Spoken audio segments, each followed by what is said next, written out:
including a surge of economic opportunity, massive investment, and new pathways for education online. But there is growing evidence that a handful of corporations have come to capture an outsized share of online commerce communications. From providing the dominant search platform, retail platform, and online messaging platform, to providing the underlying mapping services and cloud computing on which hundreds of thousands of other businesses rely, these dominant platforms now comprise the essential infrastructure for the 21st century. By virtue of controlling essential infrastructure, these companies have the ability to control access to markets. In some basic ways, the problem is not unlike what we faced 130 years ago, when railroads transformed American life, both enabling farmers and producers to access new markets, but also creating a key chokehold that the railroad monopolies could exploit. Railroads notoriously abuse this gatekeeper power in a variety of ways. They charge tolls, extorting the producers reliant on their rails. They discriminated among farmers, picking winners and losers across the economy. And by expanding into lines of business that competed directly with producers, they could use their dominance in transportation to favor their own services. These tactics by the railroads spurred fury and despair across the country. Congress initiated investigations to document these problems and enacted legislative solutions to halt and outlaw these anti-competitive practices in the railroad industry and other industries dominated by unregulated monopolies and trusts. Importantly, congressional oversight and legislative reforms during this period did not prevent or encumber the inexorable arrival of new technology or human progress. Instead, Congress recognized that these powerful new technologies had reshaped the balance of power in our economy, and that it was the role of Congress to ensure that the new monopolists could not abuse their power. Today, the digital economy poses similar challenges. While the underlying technology is dramatically different, of course, new digital intermediaries have the ability to control access to critical markets. If you are an independent merchant, developer, or content producer, you are increasingly reliant on these powerful intermediaries to access markets and consumers. Across the economy, many businesses live in fear of exclusion from these platforms, a fact that some companies have shared with the committee over the past year during this investigation. The subcommittee's current review of competition in the digital marketplace continues a long tradition in this committee of oversight of the antitrust laws and our economy.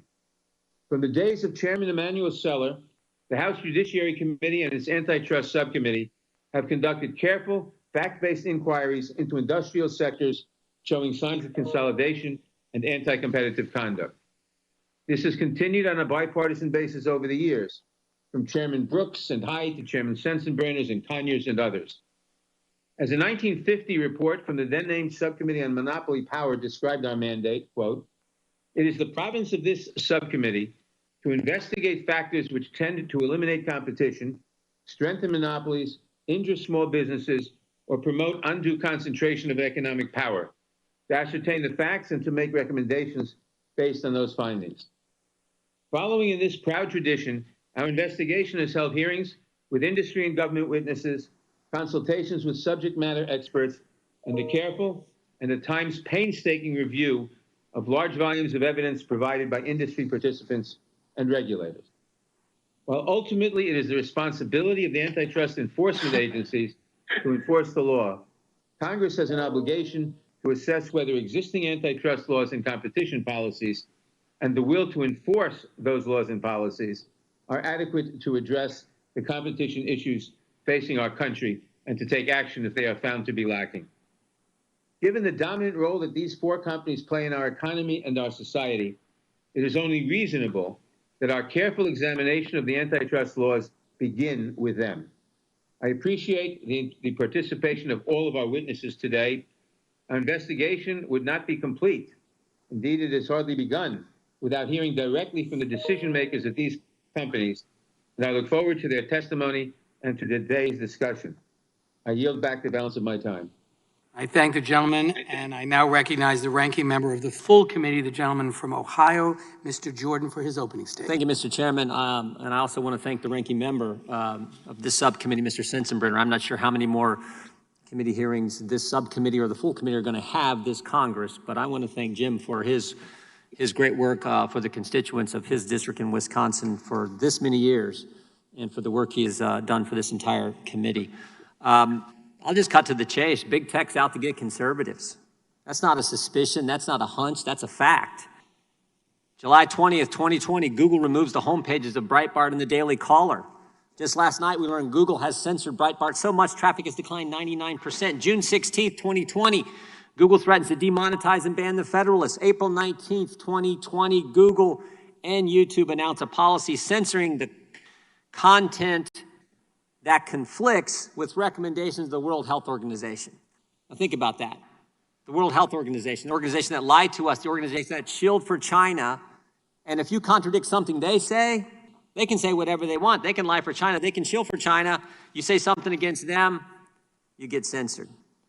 June 29th, 2020, Amazon bans President Trump's account on Twitch after he raises concerns about defunding the police. June 4th, 2020, Amazon bans a book critical of the coronavirus lockdowns written by a conservative commentator. May 27th, 2020, Amazon Smile won't let you give to the Family Research Council and the Alliance Defense Fund, but you can give to Planned Parenthood. Facebook, June 19th, 2020, takes down post from President Trump's re-election campaign. November 1st, 2018, Facebook silences a pro-life organization's advertisement. May 19th, 2016, former Facebook employees admit Facebook routinely suppresses conservative views. And I haven't even mentioned Twitter, who we actually invited, Mr. Chairman. We asked for you guys to invite him as one of our witnesses. You guys said no. I haven't even mentioned them. 2 years ago, they shadow banned 2 members of this committee.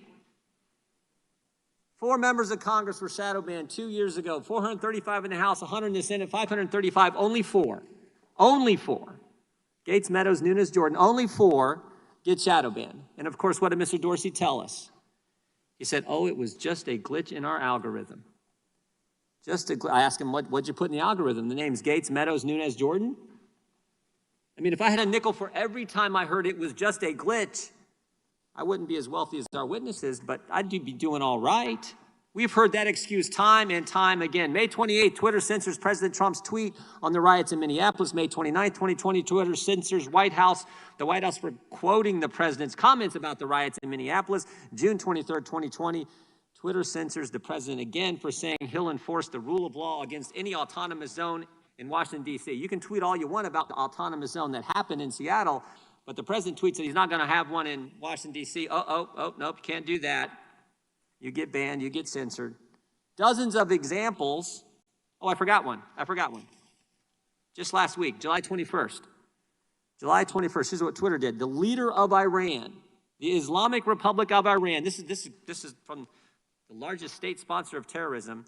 Twitter allows this tweet, quote, the Islamic Republic of Iran will never forget the martyrdom of Soleimani and will definitely strike a reciprocal blow in the United States. So you can threaten the citizens of this great country, the leader of the largest state sponsor of terrorism, that's just fine. But the president says he's not going to allow some autonomous zone in D.C. and he gets censored. All kinds of examples. Most of them from this year, and that's what's I think critical for us all to understand. Most of them from this year and election year.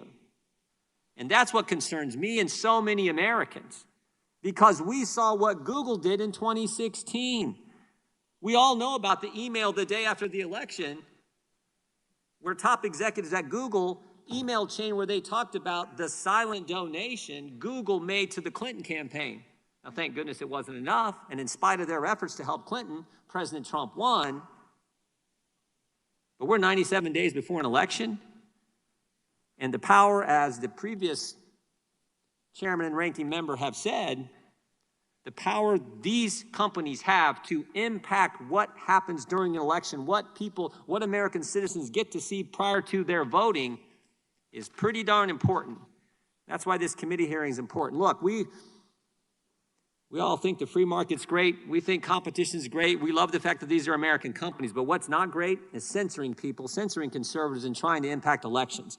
And if it doesn't end, there has to be consequences. There have to be consequences. That's what I'm concerned about, and I think what so many Americans are concerned about. So I look forward to hearing from our witnesses, Mr. Chairman.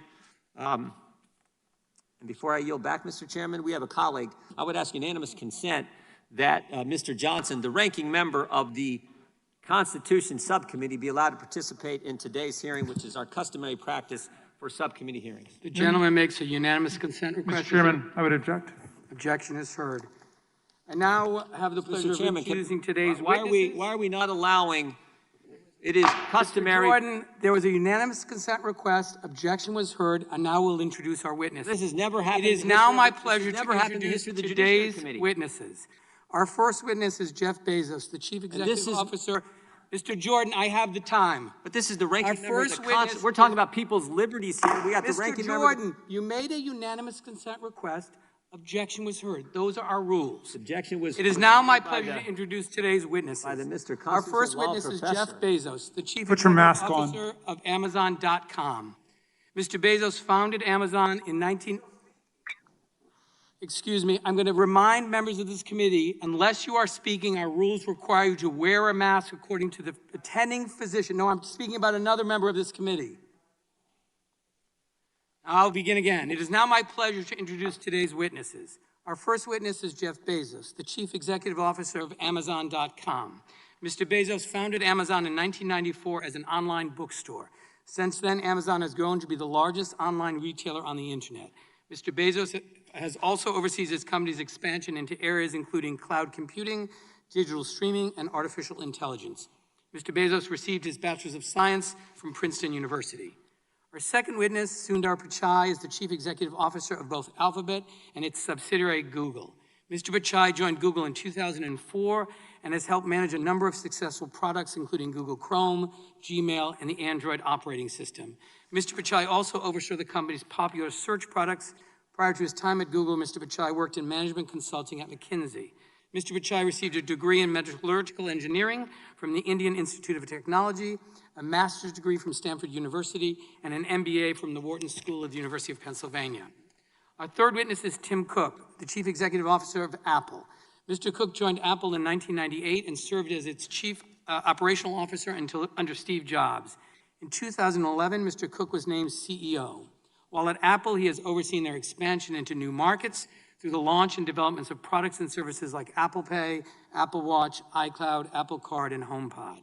Prior to joining Apple, Mr. Cook served as the Director of North American Fulfillment for IBM. Mr. Cook received a Bachelor of Science from Auburn University and an MBA from Duke University's Fuqua School of Business. The last witness at today's hearing is Mark Zuckerberg, founder, chairman, and CEO of Facebook. Mr. Zuckerberg initially launched Facebook in order to help connect college students at his school more easily. Since then, the company has grown into the world's largest social media platform with 1.7 billion global daily active users. Mr. Zuckerberg attended Harvard University before leaving to focus full-time on developing Facebook.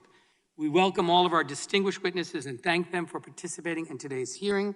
And now we'll begin by swearing you in. And before I do that, I want to also remind you that you are the only ones from your respective companies invited to testify today, and that in accordance with normal House practice and Section G of the House Remote Committee Proceeding Regulations, your sworn testimony must be your own. Please let me know if at any point in the hearing you wish to mute yourself so you can confer with your counsel. So will you please unmute your microphones and raise your right hands. Do you swear or affirm under penalty of perjury that the testimony you are about to give is true and correct to the best of your knowledge, information, and belief, so help you God? Yes. Yes. Let the record show the witnesses answered in the affirmative. Thank you, and you may remain seated. Please note that your written statements will be entered into the record in their entirety. Accordingly, I ask that you summarize your testimony in 5 minutes. To help you stay within that time, there is a timing light in WebEx. When the light switches from green to yellow, you have 1 minute to conclude your testimony. When the light turns red, it signals your 5 minutes have expired. Mr. Bezos, you may begin. Thank you, Chairman Cicilline, Ranking Member Sensenbrenner, and members of the subcommittee. I was born into great wealth, not monetary wealth, but instead the wealth of a loving family, a family that fostered my curiosity and encouraged me to dream big. My mom, Jackie, had me when she was a 17-year-old high school student in Albuquerque. Being pregnant in high school was not popular. The school tried to kick her out. but she was allowed to finish after my grandfather negotiated terms with the principal.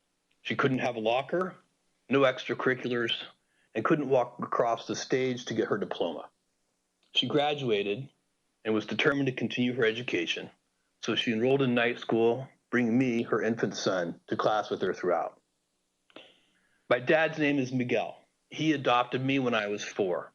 He was 16 when he came to the U.S. from Cuba by himself shortly after Castro took over. My dad didn't speak English, and he did not have an easy path. What he did have was grit and determination. He received a scholarship to college in Albuquerque, which is where he met my mom. Together with my grandparents, these hardworking, resourceful, and loving people made me who I am. I walked away from a steady job on Wall Street into a Seattle garage to found Amazon, fully understanding that it might not work.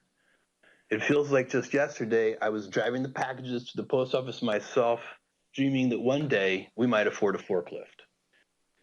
Customer obsession has driven our success, and I take it as an article of faith that customers notice when you do the right thing.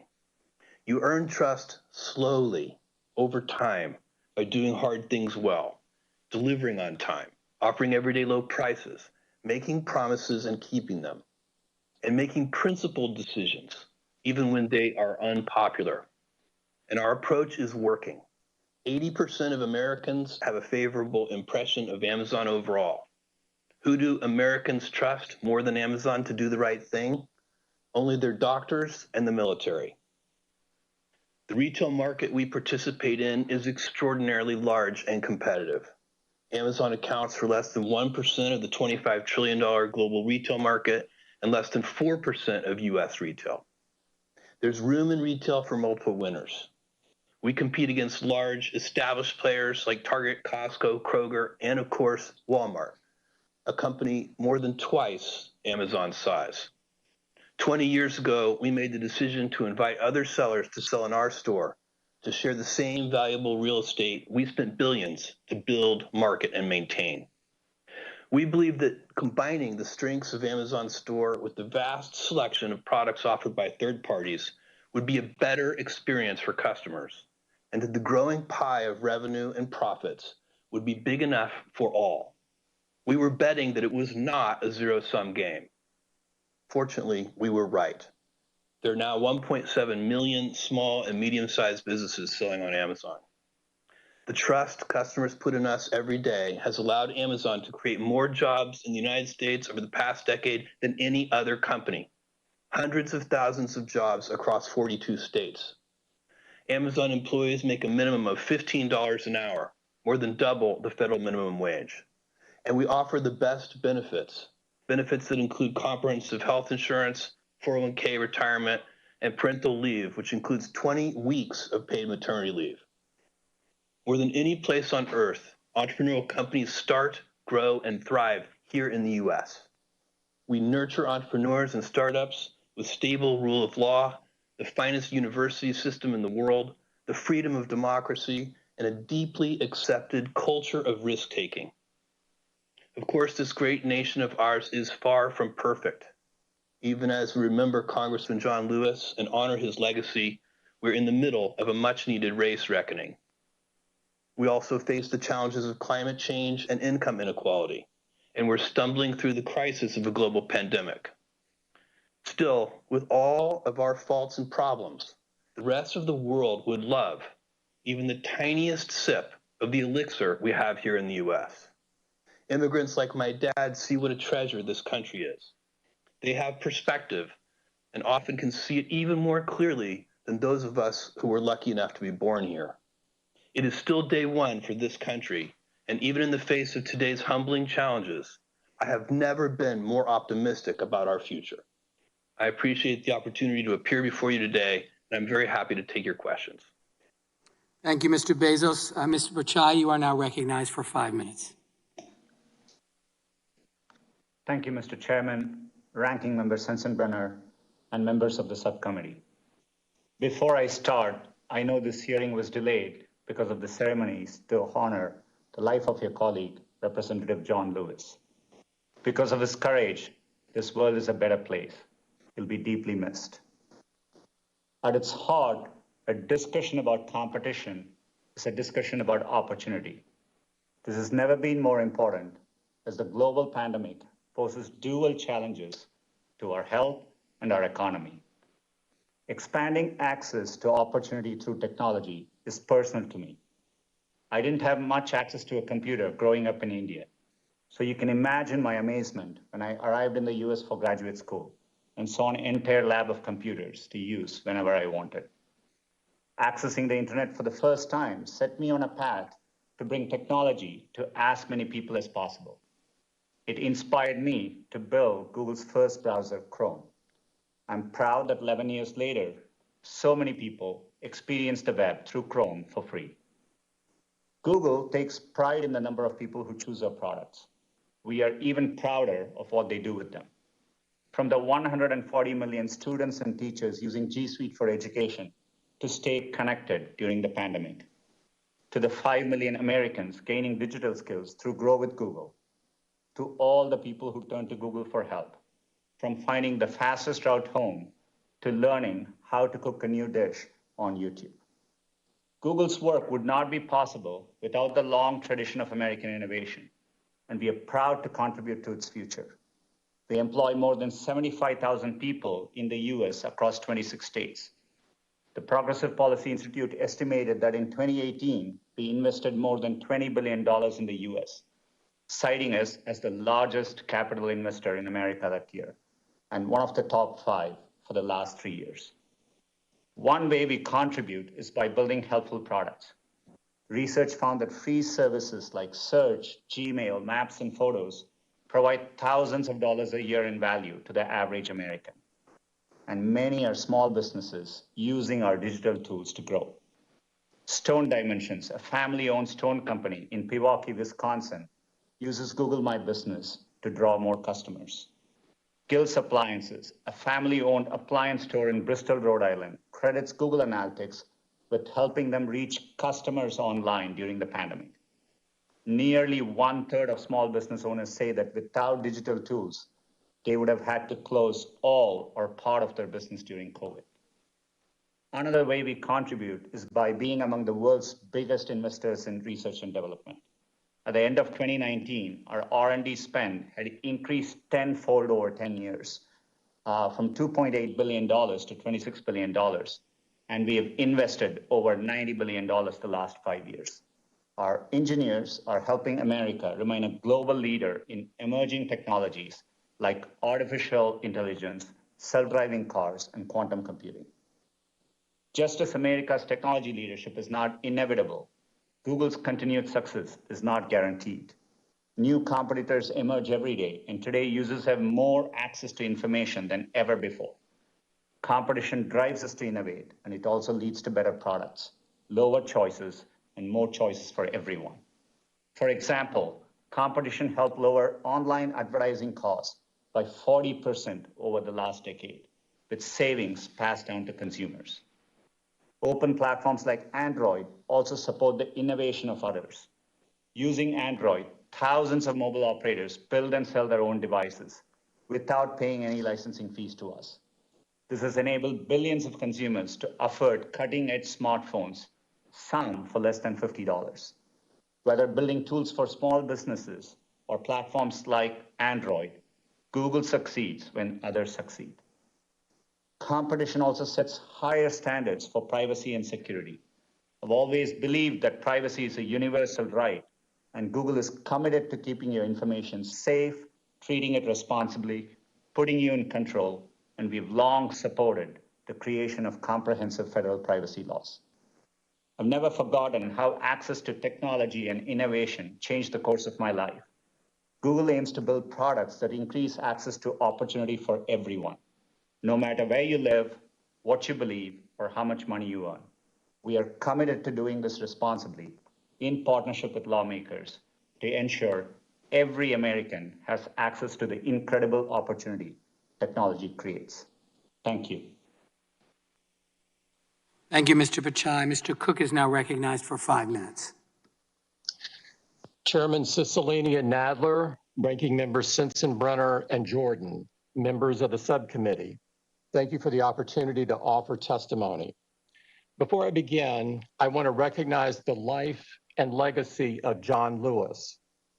I join you in mourning not only a hero, but someone I knew personally, whose example inspires and guides me still. Every American owes John Lewis a debt, and I feel fortunate to hail from a state and a country that benefited so profoundly from his leadership. My name is Tim Cook. I've been Apple's CEO since 2011 and a proud employee of this uniquely American company since 1998. At Apple, we make ourselves a promise and our customers a promise. It's a promise that we'll only build things that make us proud. As Steve put it, we only make things that we'd recommend to our family and friends. You can try to define this difference in a lot of ways. You can call it the seamless integration of hardware and software. You can call it simplicity of design or a great ecosystem. All of those things are true. But if you want to put it simply, products like iPhone just work. When customers consistently give iPhone a 99% satisfaction rating, that's the message they're sending about the user experience. But we also know that customers have a lot of choices and that our products face fierce competition. Companies like Samsung, LG, Huawei, and Google have built successful businesses with different approaches. We're okay with that. Our goal is the best, not the most. In fact, we don't have a dominant share in any market or in any product category where we do business. What does motivate us is that timeless drive to build new things that we're proud to show our users. We focus relentlessly on those innovations, on deepening core principles like privacy and security, and on creating new features. In 2008, we introduced a new feature of the iPhone called the App Store. Launched with 500 apps, which seemed like a lot at the time, the App Store provided a safe and trusted way for users to get more out of their phone. We knew the distribution options for software developers at the time didn't work well. Brick and mortar stores charged high fees and had limited reach. Physical media like CDs had to be shipped and were hard to update. From the beginning, the App Store was a revolutionary alternative. App Store developers set prices for their apps and never pay for shelf space. We provide every developer with cutting-edge tools like compilers, programming languages, and more than 150,000 essential software building blocks called APIs. The App Store guidelines ensure a high-quality, reliable, and secure user experience. They are transparent and applied equally to every developer. For the vast majority of apps, developers keep 100% of the money they make. The only apps that are subject to a commission are those where the developer acquires a customer on an Apple device and where the features or services would be experienced and consumed on an Apple device. In the App Store's more than 10-year history, we have never raised the commission or added a single fee. In fact, we've reduced it for subscriptions and exempted additional categories of apps. I'm here today because scrutiny is reasonable and appropriate. We approach this process with respect and humility, but we make no concession on the facts. What began as 500 apps is now more than 1.7 million, only 60 of which are Apple software. If Apple is a gatekeeper, what we've done is open the gate wider. We want to get every app we can on the store, not keep them off. The App Store's economic contributions are significant. The ecosystem is responsible for 1.9 million jobs.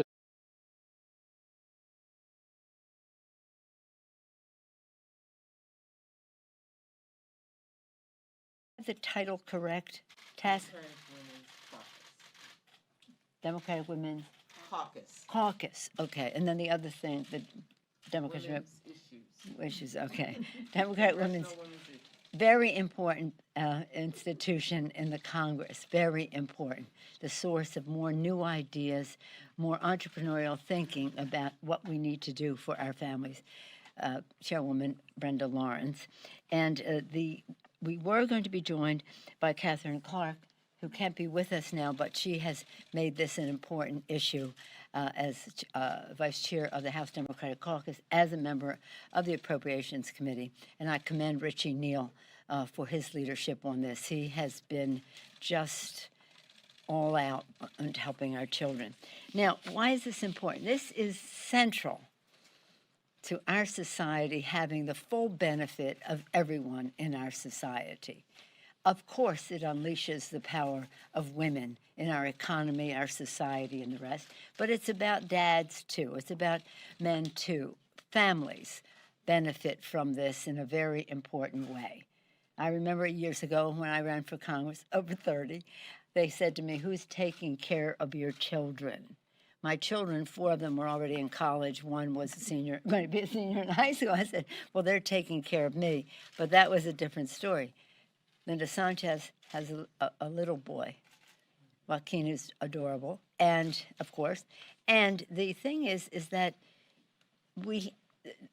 if you ask any mom or any dad, what is the deterrent to their doing their best in the workforce, wherever it may be, the academic world, in the military, in public service, in any way, it's about the confidence they have that their children are well cared for. So I'm not going to go into the details because our distinguished guest will do that, only to salute them for the vision they had, the knowledge they brought to it, the priorities they have established, and the solution this is to, again, having the fullest participation of women, just if I may say for women, because we do believe that when women succeed, America succeeds. With that, I'm pleased to introduce the distinguished chair of the Appropriations Committee, Madam Maestro, who orchestrates so many good things for us, Congresswoman Anita Lowy of New York.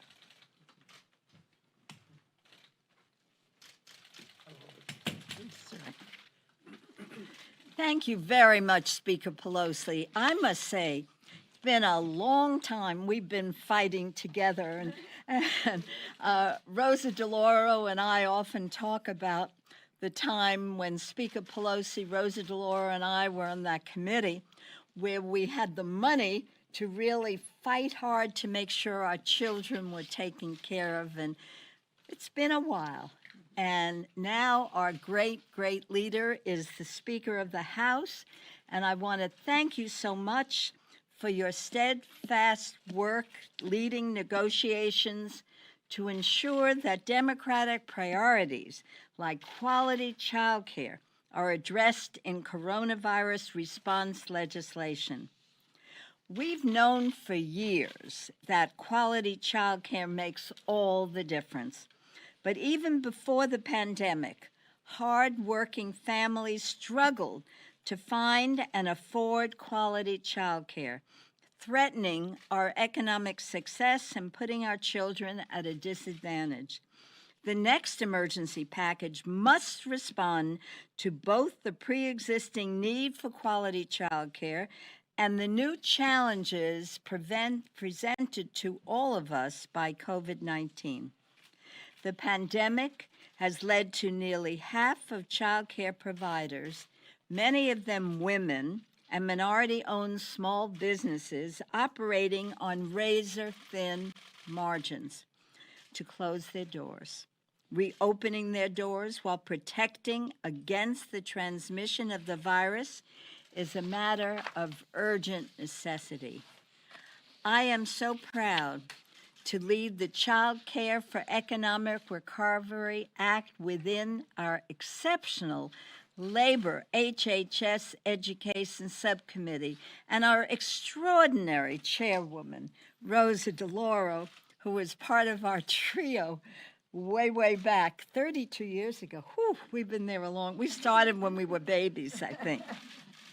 Now, I know our leader, Congresswoman Clark, could not be here today, but I am delighted that Chairman Neal, Chairman Davis, Congresswoman Sanchez is here. Our bill would increase mandatory funds for the child care entitlement to states for the first time in more. Did I mention Bobby Scott? No. He is a great leader. A little mistake in the prep, but that's okay, Bobby Scott.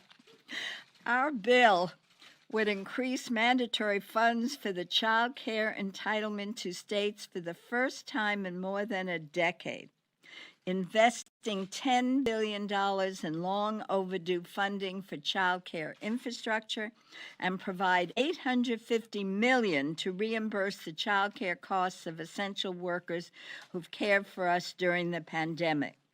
The Child Care for Economic Recovery Act also makes significant improvements to the tax code that would help hardworking families afford child care and child care providers keep their doors open. There isn't a single industry or corner of America that doesn't count on child care, which supports our workforce today and nurtures the next generation of leaders. We know, and most of America knows, that what's good for our babies is good for our budget. And together with the Child Care is Essential Act, led by Chairwoman DeLauro, Chairman Bobby Scott, we can do what's good for the babies. With that, I am delighted to yield to Congresswoman Sanchez, a co-sponsor of my bill. Thank you so much. Thank you. Good afternoon. A little bit different these days. And thank you to my colleagues for standing up on such an important issue that we have been talking about for many, many years. I'm one of the few members who, after leaving the House floor for votes for the evening, think about what am I going to make for dinner for my son? And like many other working mothers in this country, I'm juggling a full-time job along with distance learning at home. And if you ask any of us, we will tell you that it's not easy, although we have an incredible ability to multitask. For many families, access to quality, affordable childcare was out of reach before the pandemic even started. It was an emergency before the pandemic started. But with COVID-19, it has only magnified the status of this emergency of childcare. It's gone from a situation that was bad to truly a situation that is terrible. Millions of Americans, from nurses to grocery store workers, have been told that they are essential. They need to show up to work every day, but they don't have anyone to look after their children. Many parents have to get back to work to keep the lights on and put food on the table for their families. And with schools closed, they must spend a large chunk of their paycheck on childcare costs. The Ways and Means-led legislation passed today makes a bold investment in childcare, something that is critical for our economic success in this crisis. I'm proud that the package includes a bill that I co-authored with Representative Danny Davis. It helps states provide essential workers with critical support for childcare. It also provides long-term assistance for working families to afford childcare, because even when you can find it and you don't have to wait on a waiting list for months or even years, it's very expensive. The average cost of childcare in this country is more than what it costs to send a child to college for 1 year. Finally, this bill invests in facilities and helps them to adapt to serve children and families safely. So if we want to reopen child care centers, we need to make sure that there are safety measures in place. Things like plexiglass and hand washing stations and enough room to social distance. This pandemic that we're living in is nowhere near under control. And for many people to return to work, and that's workers that work paycheck to paycheck, it's even business owners. They will not return to work until they know that they have a safe and affordable place to send their child for care. But we have to guarantee safe and affordable child care, and we must do it before our economy reopens. Without that assurance, you are not going to see parents sending their children to school or to child care. And with that, again, I stand with giants here to talk about this issue, but I'm pleased to introduce former Judiciary Committee seatmate of mine, now the chairman of the Education and Labor Committee, Representative Scott.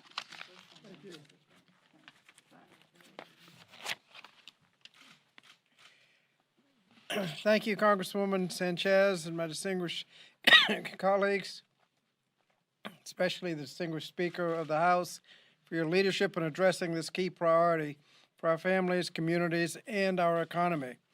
The COVID-19 pandemic has pushed our child care sector on the brink of collapse. Child care providers, which already faced severe challenges before the pandemic, now face declines in enrollment and rising operating costs. At least half the child care providers in this country closed temporarily at some point during this pandemic, and roughly a quarter of all child care workers have lost their jobs since March. Unless Congress takes action, researchers estimate that we could permanently lose as many as 4.5 million child care slots.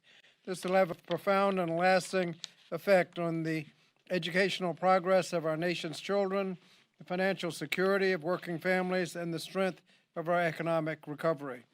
In response, Congress enacted the $3.5 billion in immediate relief for child care providers in the CARES Act. Mid-May, we passed another bill, the HEROES Act, with $7 billion in relief for the child care industry. Unfortunately, instead of joining Democrats to deliver this urgent support that our child care providers need, Senate Democrats have waited more than 2 months to address this crisis and still don't have a credible response that can pass the Senate. So now researchers estimate that it may take almost $10 billion a month for the child care industry to survive. The Child Care is Essential Act is an investment in child care stabilization that will put child care providers on a more sustainable path. Unlike the Senate Republican child care stabilization proposal, which does nothing to reduce the cost burden for families, our legislation would require child care providers to help families by providing relief from co-payments and tuition as a condition of receiving stabilization funds. The Child Care is Essential Act, along with the Child Care for Economic Recovery Act, will offer resources for the child care sector to support children, families, and our economy both in the short term and the long term. And the quicker we can pass these bills, the quicker the child care providers can get help and the families can get the child care that they desperately need. It is now my pleasure to turn it over to my friend and colleague, a longtime leader in addressing the needs of families, the gentlelady from Connecticut, Rosa DeLauro. Thank you, Bobby.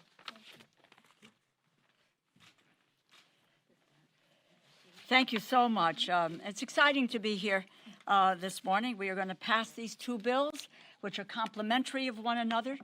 Today, the Child Care is Essential Act, the Recovery Act with its package of tax credits, and I mentioned Catherine Clark in this context because portion of her portion of the bill has to do with construction of child care centers. But so I'm honored to join my colleagues today, and I want to just say to Bobby Scott is a dear friend and a gracious collaborator. So this is wonderful. And I just say to the speaker, and you all know from the very moment that Speaker Pelosi took that gavel, and when she invited all the children in the chamber to come and be with her, a historic moment in that where she placed her values and her direction of Speaker of this House, and she has continued on that pathway ever since that effort. So this is not something that just dawned on the Speaker that needs help. The Labor HHS subcommittee, we have been grappling with the need to respond to the child care crisis. And we've done this over the last several years by appropriating money for child care that, quite frankly, has been the largest amounts in history of what we're doing. The CARES Act, as Chairman Scott pointed out, is $3.5 billion. The HEROES bill is $7 billion. And now what we know, given what is going on in the economy today, that National Women's Law Center has said it's about $9.6 billion a month that's needed in order to keep child care providers in business. So it's a crisis. It is a crisis. And I will just quote you know, the Washington Post, if I might, for a second. This is the headline: lack of child care slowing recovery. Working parents swamped at home. Productivity slumped, pinned on school and center closures. And this is, their quote is, the child care crunch triggered by the pandemic has rapidly become a crisis for many workers and companies. It is hindering our economic recovery. It disproportionately harms women and is threatening to leave deep scars for years to come. And then if you take a look at before that, that was in July. In April, it was the New York Times that said how millions of women became the most essential workers in America. And they lay it out chapter and verse. But you know what they also say? That the work that they do has often been underpaid and undervalued. And it is an unseen labor force that keeps the country running and takes care of those most in need, whether or not there is a pandemic. Well, if we believe that they are essential workers, then we ought to be providing them with the tools that they need in order to do their job. As been said, child care was a problem, and the cost of it before, and finding it was a problem before the pandemic. You know, when you think about, and I think about women in this context, and we all do, you know, what has the child care meant? It has allowed women to participate in a workforce. And women are the majority of workers in this country, in the labor force. So why do we want to underpay them, undervalue them, take away their opportunity for themselves and their families to be able to succeed? Because that's what they need, is childcare to succeed. And you know, look, parents all around here, all around, what's your first obligation as a parent? Is your kid. Take care of your children. And that's what we're saying here today with this legislation, with both of these pieces of legislation. Let us take care of our children and our families in this country. And I will tell you, we are not going to reopen this economy if there isn't a substantial a child care investment that we have. The bills are out there with all their provisions in terms of keeping it solid. I just want to make one other point, which I made on the floor today. We needed to deal with the airline industry, so we said, okay, $60 billion, because it's about the economy. We did 2 or 3 tranches of the relief for our businesses. Big, small, we came back, we said the small businesses were getting hurt. And by the way, small businesses being hurt are some of these child care providers who did not have access to the loans. But we have doled out $522 billion to do that. And there's one piece that we didn't find necessary, but it's been taken out in our legislation, Madam Speaker, as you know very well about, is that $135 billion that our colleagues on the other side of the aisle provided to 43,000 taxpayers, $1.6 million each in a tax rebate that goes back to 2018 and 2019 when no one knew how to even spell coronavirus. We didn't need that. But what we do need is to save the child care industry, because it is about our values. It is about who we are. And are we going to make sure that we put children and families ahead of special interests? That's what we are about today. That's what this legislation represents. And we're going to get it. We're going to get it there today, and we're going to make every opportunity to make sure that the Senate gets it across the finish line as well. This is not a partisan issue. This is a challenge for all of us in this country. And with that, let me just acknowledge Brenda Lawrence, Congresswoman Lawrence, who is a dynamo, and she heads up that not an easy job, the Democratic Women's Caucus, to be in charge of, but she does it, and she does it with great aplomb. Brenda. Thank you so much. It's a hard act to follow, Rosa DeLaura.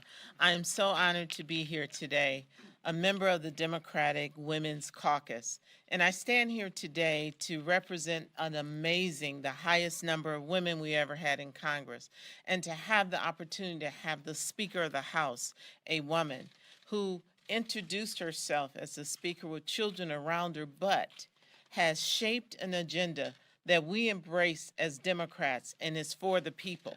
If you are for the people, it does include women, because when women succeed, America succeed. And so I'm here today to say these bills invest specifically in child care and child care workers while supporting our communities. Black and Latino mothers are disproportionately the family breadwinners in America, more likely to hold low-paying jobs, more likely to be considered essential workers, and unfortunately, more likely to live in child care deserts. For far too long, Black women and women of color across this country are often overlooked when it comes to both their contributions to our community and receiving adequate assistance necessary to remain healthy and safe.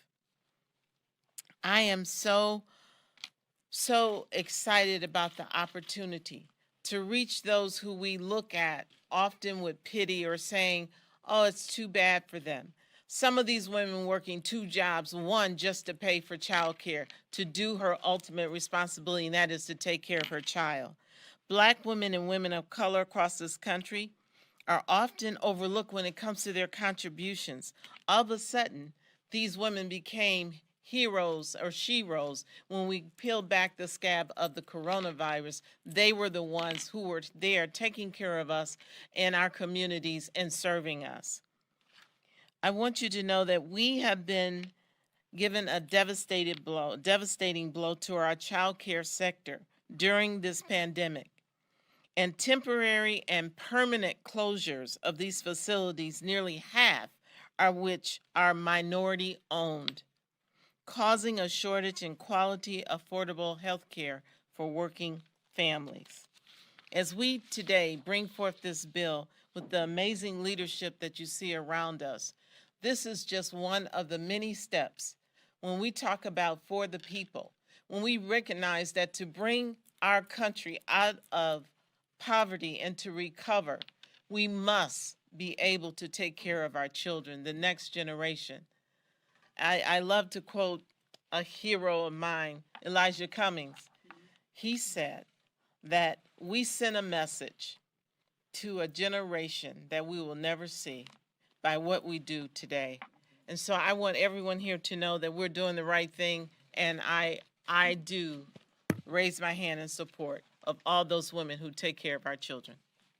Thank you, and now I'll bring my amazing speaker back up. Thank you very much, Madam Chair. Thank you all very much for your presentation, the depth of knowledge about this issue, the specificity of the legislation, the difference it will make. Any questions on this subject? Yes, on this topic, Leader McConnell has said his red line is liability insurance. Oh, is that, you mean, I'll answer your question, but first, are there any questions about this very serious matter about who's taking care of the children? If I could tie that in. Oh, okay, let's see how you're tying it in. Is one of your red lines having child care in We're not talking about red lines. We're talking about meeting the needs of the American people. We think it should be self-evident for anybody who cares about America's working families, or anybody who knows anybody in a working family, which we're beginning to wonder if they do over there, that that they would see the wisdom and the necessity of this. Any other questions? What's that? Yes, Well, let's see, there are other people here. You and I can have a two-way conversation one of these days, but let's see who else might have a question. Any other questions? If not, oh, yeah, back there. Well, not on this topic yet, so are we into the non-child care portion yet? Can we please talk about child care? Yeah. 5 minutes? No, this is the Because purpose. women live this every single day, and I get so tired of people thinking that what we have to say about this is not a priority. Are there questions about the bills or about what we're trying to achieve here on behalf of working families? Is that too much to ask? Yes, I'm willing to That wait. folks take an interest in that topic? The first question was about that, but Apparently. Apparently not.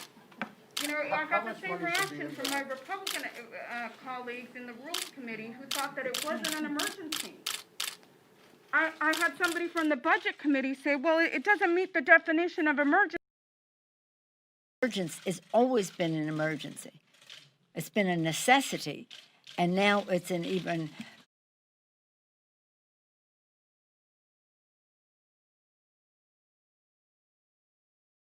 sailors and airmen that sacrifice their lives to ensure you have the freedom to build your company and set your corporate policies without fear of government interference, unlike in communist China. I also find it very interesting that only months after making this decision to withdraw from the JEDI contract, Marine General Joseph Dunford, the chairman of the U.S. Joint Chiefs of Staff, warned the Senate Armed Forces Committee that the Chinese military was directly benefiting from Google's work. It made me wonder what values Google and communist Red China had in common. I asked myself, is it that the Chinese Communist Party imprisons Uyghur Muslims in concentration camps, like it is shown on the chart behind me? Could it be that China forces slaves to work in sweatshops? Maybe they align on the design to suppress free speech in Hong Kong. Did Google agree with CCP's decision to lie to the world about the COVID-19 pandemic? Then I thought about Google's Dragonfly experiment. I wondered if perhaps you agreed with the Chinese government's use of technology platforms to spy on its own people and enforce draconian security laws. Maybe it's that your company is aligned with the Chinese Communist Party's corporate espionage policies, where the strategy is to steal whatever can't be produced domestically. These values that allow Google to work with the Chinese military but not the U.S. military help explain why Google wouldn't think twice about blatantly stealing a competitor's product, right down to the watermark, without any hint of attribution. Mr. Pichai, during our field hearing in my home state of Colorado, I heard a story that sounded so brazen and contrary to free market principles that I thought it must have been straight from the Chinese Communist Party's corporate espionage playbook. Google took advantage of a company that relied on your search engine to build its brand and compete. Google misappropriated lyrics from Genius Media Group's website and published those lyrics on Google's own platform. However, Genius caught Google in the act, quite literally red-handed. When Genius suspected this corporate theft was occurring, the company incorporated a digital watermark in its lyrics that spelled out red-handed.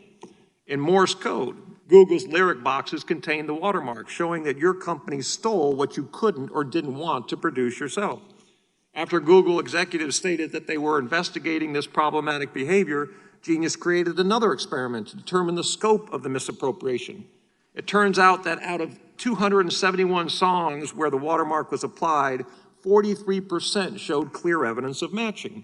Your company, which advertises itself as a doorway to freedom, took advantage of this small company, all but extinguishing Genius's freedom to compete. Google is supposed to connect people to information. Your corporate values once stood for freedom, a platform that let capitalism flourish and helped bring countless people across the globe out of poverty. My question to you, Mr. Pichai, do you think that Google could get away with following China's corporate espionage playbook if you didn't have a monopolistic advantage in the market? Congressman, I want to be able to address the important concerns you raised. First of all, we are proud to support the U.S. government. We recently signed a big project with the Department of Defense where we are bringing our world-class zero trust-based cybersecurity approach to help protect Pentagon networks from cybersecurity attacks. We have projects underway with the Navy, with Department of Veterans Affairs. Happy to follow up and explain more. We have a very limited presence in China. We don't offer any of our services, search, maps, Gmail, YouTube, etc. in China. And with respect to music, we license content there. In fact, we license content from other companies. And so this is a dispute between Genius and the other companies in terms of where the source of the content is. But again, happy to engage and explain what we do here further. Thank you. I yield back, Mr. Chairman. Thank the gentleman. I now recognize the gentleman from Georgia, Mr. Johnson, for 5 minutes.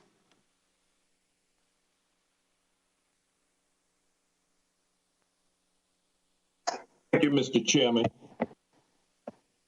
Mr. Cook, with over 100 million iPhone users in the United States alone, and with Apple's ownership of the App Store, giving Apple the ability to control which apps are allowed to be marketed to Apple users, you wield immense power over small businesses to grow and prosper.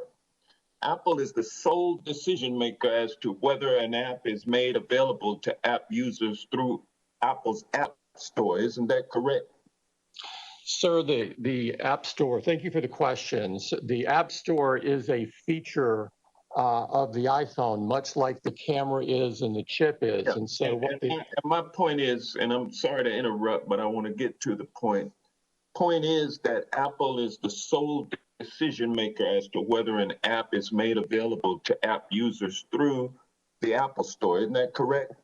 If it's a native app, yes, sir. If it's a web app, no. Okay, thank you. Thank you. And throughout our investigation, we've heard concerns that rules governing the App Store review process are not available to the app developers. The rules are made up as you go. They are arbitrarily interpreted and enforced and are subject to change whenever Apple sees fit to change. And developers have no choice but to go along with the changes, or they must leave the App Store. That's an enormous amount of power. Also, the rules get changed to benefit Apple at the expense of app developers, and the App Store is said to also discriminate between app developers with similar apps on the Apple platform, and also as to small app developers versus large app developers. So, Mr. Cook, does Apple not treat all app developers equally?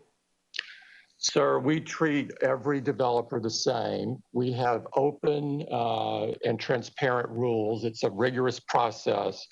Because we care so deeply about privacy and security and quality, we do look at every app before it goes on. But those rules apply evenly to everyone. And as you can tell by going from... Some developers are favored over others, though. Isn't that correct? That is not correct. And as you can tell from going from just 500... I'll give you an example. Baidu has two app store employees assigned to help it navigate the App Store bureaucracy. Is that true? I don't know about that, sir. Well, you don't have other app developers who have that same access to Apple personnel, do you? We do a lot of things with developers, including looking at their beta test apps, regardless of whether they're small or large. Okay, well, let me ask you this question. Apple has negotiated exceptions to its typical 30% commission for some apps like Amazon Prime. Is a reduced commission such as the one that Amazon Prime gets available to other app developers? It's available to anyone meeting the conditions, yes. Okay, well, let me ask you this. Apple requires all app developers to use Apple's payment processing system if those developers want to sell their goods or services to Apple users through Apple's App Store. Isn't that correct? That is correct, because it's by processing payments for apps that you allow into the App Store, you collect their customer data and you use that data to inform Apple as to whether or not it would be profitable for Apple to launch a competing app. Isn't that correct? Sir, 84% of the apps are charged nothing. The remaining 16% either pay 15 or 30, depending upon the specifics. If it's in the second year of a subscription, as an example, it only pays 15%. If you look Well, back at history, what's to stop Apple from increasing its commission to 50%? we have never increased commissions in the store since the first day it operated in 2008. There's nothing to stop you from doing so, is it? No, sir, I disagree strongly with that. There is a competition for developers just like there's a competition for customers. And so the competition for developers, they can write their apps for Android or Windows or Xbox or PlayStation. So we have fierce competition at the developer side and the customer side, which is essentially, it's so competitive, I would describe it as a street fight for market share in the smartphone business. Has Apple ever retaliated against or disadvantaged a developer who went public about their frustrations with the App Store? Sir, we do not retaliate or bully people. It's strongly against our company culture. The time of the gentleman has expired. The chair now recognizes the gentleman from Florida, Mr. Gates. Mr. Zuckerberg, in his written testimony, made the claim that Facebook is an American company with American values. Do any of the rest of you take a different view? That is to say that your companies don't embrace American values. It's great to see that none of you do. Mr. Pichai, I'm worried about Google's market power, how it concentrates that power, and then ultimately how it wields it. Project Maven was a collaboration between Google and the Department of Defense that Google pulled out of, citing ethical concerns, and you made the decision to pull out of that joint venture following receipt of a letter from thousands of your employees saying that Google should not be in the business of war. My question, Mr. Pichai, is did you weigh the input from your employees when making the decision to abandon that project with the United States military? Congressman, thanks for your concern. As I said earlier, we're deeply committed to supporting the military and the U.S. government. We have undertaken several projects since then. We do take our employees' input into account, but it's one input. We make decisions based on a variety of factors. As a company, we were new in the cloud space at that time. Since then, thank you. That's a sufficient answer, that you did take their feedback into account. And in fact, some of your Googlers have recently sent you a letter where they've asked you to exit other partnerships as a consequence of ethical concerns. They've asked you to stop doing business with American law enforcement, saying that police broadly uphold white supremacy and that Google should not be engaged in any services to police. And as you well know, you provide some of the most basic services to police, like email, but you also provide services that help keep our cops safe when they're doing their job. And so my question is here in front of Congress and the American people, will you take the pledge that Google will not adopt the bigoted anti-police policy that is requested in the most recent letter? Congressman, we have a long track record of working with law enforcement when it is supported by due process and the law. We push back against overbroad requests. We are transparent about the requests we get, but we have a long history of following the law and cooperating with law enforcement. I understand the history. I'm asking about the future.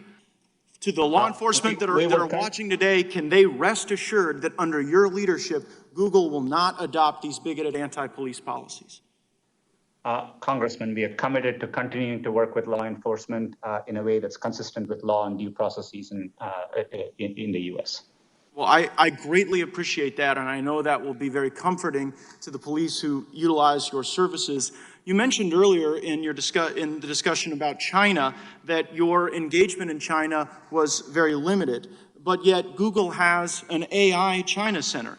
The Chinese Academy of Sciences has published a paper saying that enhanced the targeting capabilities of China's J-20 fighter aircraft. You collaborate with Chinese universities that take millions upon millions of dollars from the Chinese military. Matter of fact, one of your Googlers, Fifi Li, while under your employ, was cited in Chinese state media saying, "China is like a sleeping giant. When she wakes, she will tremble the world." The former Secretary of Defense, Mr. Shanahan, said that the lines have been blurred in China between commercial and military application. And as Mr. Buck cited, General Dunford says that your company is directly aiding the Chinese military. And Peter Thiel, who actually serves on Mr. Zuckerberg's board at Facebook, said that Google's activities with China are treasonous. He accused you of treason.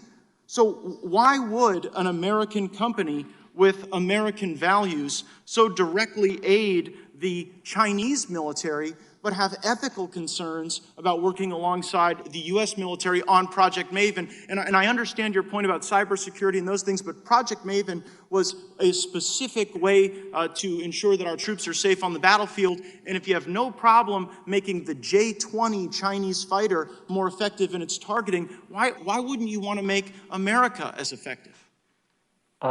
Congressman, with respect, we are not working with the Chinese military. It's absolutely false. I had a chance to meet with General Dunford personally. We have clarified what we do in China compared to our peers. It's very, very limited in nature. Our AI work in China is limited to a handful of people working on open source projects, and happy to share and engage with the office to explain our work in China further. Gosh, I mean, when the chairman of the Joint Chiefs of Staff says that an American company is directly aiding China, when you have an AI center, when you're working with universities, and when your employees are talking about China trembling the world, it seems to really call into question your commitment to our country and our values. I see my time's expired. I hope we have an additional round, Mr. Chairman. I thank the gentleman. I now recognize the gentleman from Maryland, Mr. Raskin, for 5 minutes. Thank you, Mr. Chairman. Mr. Zuckerberg, as you know, the proliferation of fake Facebook accounts was a key tool in the strategy of Russian interference in the American election in 2016. American law enforcement, the Senate, the House, have all found that Vladimir Putin engaged in a sweeping and systematic campaign to undermine American democracy in 2016 and to work for a victory for Donald Trump. In his remarkable book, Mind Blank, and I'm being polite here, Cambridge Analytica and the Plot to Break America, whistleblower Christopher Wiley, who worked for several years at Cambridge Analytica, recounts how the Russian assault on America in Cambridge Analytica's research depended on Facebook. Quote, when Cambridge Analytica launched in the summer of 2014, Steve Bannon's goal was to change politics by changing culture. Facebook data, algorithms, and narratives were his key weapons. The Cambridge Analytica team used these tools to identify people who exhibited the 3 traits in what they called the dark triad: narcissism, Machiavellianism, and psychopathy. They then proceeded to bombard and activate these people, a small percentage of the American public, but still millions of people, with increasingly dark and manipulative messages from fake Facebook pages, both to get them to vote for Trump, but more importantly, to activate them as racists and white nationalists. And he goes on to describe the remarkable success of this campaign, both electorally, but also politically in the country, in terms of sowing the terrible racial and ethnic divisions that you see in America today. So they waged a mass campaign of psychological warfare to polarize America around race and religion and to activate racists and anti-Semites. And it worked splendidly for them, but it didn't work so well for America. So Mr. Zuckerberg, which parts of this narrative have you addressed, or are you planning to address, or do you just see that essentially as the cost of being a forum in a marketplace for ideas? Is there nothing that can be done about the use of Facebook to engender social division in America? Congressman, thank you. Since 2016, there have been a lot of steps that we've taken to protect the integrity of elections. We've hired, I think it's more than 30,000 people to work on safety and security. We've built up AI systems to be able to find harmful content, including being able to find more than 50 different networks of coordinated and authentic behavior, and basically nation states trying to interfere in elections. Let me just pause you there for a second, because I'm interested in that. The Stop Hate for Profit campaign is a coalition that includes the Color of Change, the Anti-Defamation League, and other civil rights groups, and they're targeting Facebook right now for a boycott because of the rapid spread of hate messages online, the presence of Boogaloo and other right-wing extremist groups trying to infiltrate and disrupt Black Lives Matter protests, and the fact that alt-right, racist, and anti-Semitic content flourishes on Facebook. So they're asking you to remove these pages and essentially to join the movement for civil rights by not allowing that kind of content. Their boycotters include a lot of big companies, including Patagonia, Levi's, McDonald's, VW, Heineken, and so on. But you seem not to be that moved by their campaign, and I just wonder what you think about what they're asking you to do. Congressman, thanks. We're very focused on fighting against election interference, and we're also very focused on fighting against hate speech. And our commitments to those issues and fighting them go back years before this recent movement. Since 2016, the defenses that the company has built up to help secure elections, not just in the US, but around the world, I think are some of the most advanced that any company or government has in the world now. We routinely now collaborate with law enforcement and intelligence agencies and are able to sometimes identify threats coming from other countries before governments are even able to. In terms of fighting hate, we've built really sophisticated systems. Our goal is to identify it before anyone even sees it on the platform. And we've built AI systems and, as I mentioned, have tens of thousands of people working on safety and security with the goal of getting this stuff down so that way before people even see it. And right now, we're able to proactively identify 89% of the hate speech that we take down before I think it's even seen by other people. So, you know, I want to do better than 89%. I'd like to get that to 99%. But we have a massive investment here. We invest billions of dollars. Just my time's almost out. Can you just address the proliferation of fake accounts? I understand annually you get 6.5 billion fake accounts produced there, but in some sense you have a profit motive that's linked to that because that's what's reported to your investors, the number of accounts. Are you working zealously to try to ferret out these fake accounts that are used to spread hate and disinformation? The gentleman's time has expired, but the witness may answer the question. Congressman, absolutely. We work hard on this. We take down billions of fake accounts a year. A lot of that is just people trying to set up accounts to spam people for commercial reasons. A very small percent of that are nation states trying to interfere in elections, but we're very focused on trying to find those. Having fake and harmful content on our platform does not help our business. It hurts our business. People do not want to see that stuff, and they use our services less when they do. So we are aligned with people in order to take that down, and we invest billions of dollars a year in doing so. Yield back, thank you. The committee will stand in recess for 10 minutes while we fix a technical feed with one of our witnesses.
Actually almost makes sense that they would have more issues than Apple, and you would hope that Apple would be good.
Committee will come back to order. I now recognize the gentleman from North Dakota, Mr. Armstrong, for 5 minutes. Google has received criticism about bias against conservatives and content moderation. There were threats of demonetizing the Federalist and numerous other complaints of viewpoint suppression. As a result, a significant portion of the American public has lost trust in your company. A lack of public confidence in a product usually means there is economic harm to the company, but that just isn't the case with Google. So I think it's a legitimate question as to whether Google's market power insulates it from loss of revenue normally associated with offending half the people who use your product. I also think it's a legitimate question to ask if other attempts to regulate your industries have worked. So, Mr. Pichai, Google has restricted advertising analytics or the portability of user data related to advertising due to compliance with the General Data Protection Regulation. Specifically, in 2018, Google restricted the ability to export the double ID, a cookie-based identifier that combines individual user data and creates profiles through Google data transfer. Is that correct? Congressman, not familiar with the specifics of that particular issue, but happy to follow up more once I understand it better. So you're not particularly familiar with how you're complying with GDPR? Congressman, we've long been working to comply with GDPR. We think it's an important regulation, and we are in full compliance to the extent of my knowledge. I just meant I'm not aware of that specific issue with the identifier you mentioned there, but happy to understand it better and follow up. All right, so in order to comply with GDPR, Google must retain control over more user data and restrict the ability to combine this user data with other platforms to conduct cross-platform analysis. It seems as if that ultimately limits the ability of advertisers to make comparisons between Google-based campaigns and non-Google-based campaigns. Would you agree with that? In all these ecosystems, we are balancing between users, advertisers, and publishers. We deeply care about the privacy and security of our users. And so when we serve these ecosystems, we have to take that into account. We have to comply with important laws and regulations in every country we operate in. And so that's the delicate balance we are constantly striking. But we are focused on our users and trying to do the best we can. And I just want to be perfectly clear. I personally believe that just the market power consolidation is significant, but I also want to be clear that when we're moving forward to regulate this, that we aren't actually squeezing out competition in our quest to do something. Because I've said that before in this hearing, and I'll say it again. Usually in our quest to regulate big companies, we end up hurting small companies more. And I'm a strong privacy advocate, but the consequences of GDPR have been to further entrench large established actors like Google, leading to regulatory capture that exasperates competition concerns. And Google's digital ad market share has increased since the implementation of GDPR. Do you know that to be correct? Congressman, to just give you a sense of the robust competition we see, ad prices have fallen down by 40% in the past 10 years. And in fact, in the US, advertising as a share of GDP has come down from 1.4% in 1992 to less than 1% today. So we see robust competition in the marketplace. And as I said earlier, we have to comply with regulation. We have to interpret it strictly, and we have to balance the ecosystem. But our utmost care is ensuring privacy and security of our users as we serve these markets. And I'm glad you mentioned privacy, because I would be remiss if I didn't deal with this issue, because it is so relevant. And I think generally speaking, outside of the political issues and the bias solved with all of this, and this is for essentially all four of our witnesses, I think one of our bigger concerns when we talk about data and value, and that data having value and privacy, which is where people really get concerned with how the digital age is moving forward. And there are news reports that law enforcement has made increasing use of what are called geofence warrants. And these geofence warrants allow authorities to compel technology companies to disclose location records for any device in a certain area at a particular time. Court filings suggest that Google received a 1,500% increase in geofence requests from 2017 to 2018, and a 500% increase from 2018 till 2019. And so the Fourth Amendment requires probable cause and specificity, and that's not what these are. These warrants are essentially for any person in an area at a particular time, and geofence warrants require neither. So unless accompanied by particularized information and identifying a subject, geo warrants are essentially general warrants. I believe that the location information should be considered as contents of the Electronic Communications Act under the Stored Communications Act. Do you agree? Happy to understand more. We deeply care about, this is why we issue transparency reports, because we think it's an important area for Congress to have oversight. And we recently made a change by which we automatically delete location activity after a certain period of time by default for our users. So we are happy to engage with your office, Congressman, and I'm using you because these are going on in Virginia and New York, I think, right now. But I mean, this equates for everything. I think people would be terrified to know that law enforcement could grab general warrants and get everybody's information anywhere. So it requires Congress to act, and it requires everybody that is a witness in this hearing to be willing to work too, because it is the single most important issue I think we're going to. Time of the gentleman has expired, but I believe he has a unanimous consent request. I do. I have a unanimous consent request for a Wall Street Journal article, police request for Google users' location histories face new scrutiny. Without objection. And then I have two letters. The letters are from Congressman Walden, Congresswoman McMorris Rogers. The first letter is to Mr. Cook of Apple. The second letter is to Mr. Pichai. Without objection, both may be entered into the record. I now recognize the gentlelady from Washington, Ms. Chair-Ball. Thank you, Mr. Chairman, and thank you all for being with us. Mr. Bezos, in July 2019, your employee, Nate Sutton, told me under oath in this committee that Amazon does not, quote, use any specific seller data when creating its own private brand product.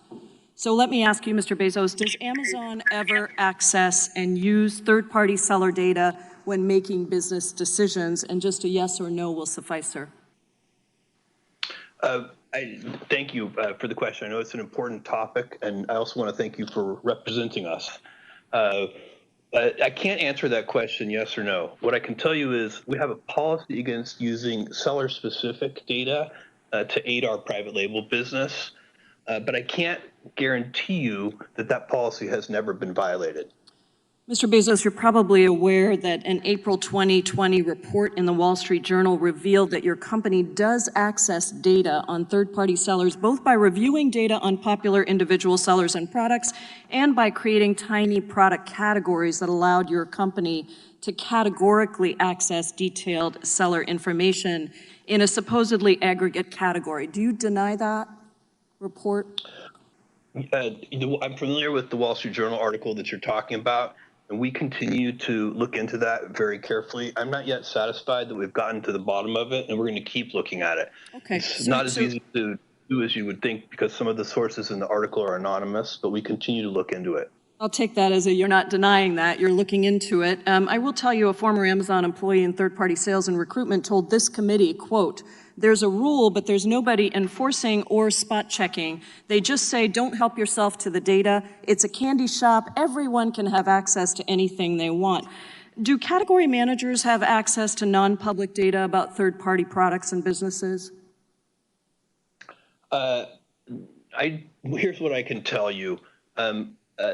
We do have certain safeguards in place. We train people on the policy. We expect people to follow that policy the same way we would any other. It's a voluntary policy. As far as I'm aware, no other retailer limits their use of data at all. There's no actual enforcement. There's no actual enforcement of that policy. So it's voluntary and there's no actual enforcement. So maybe that answers my... Sorry. No, I think I may have misspoke.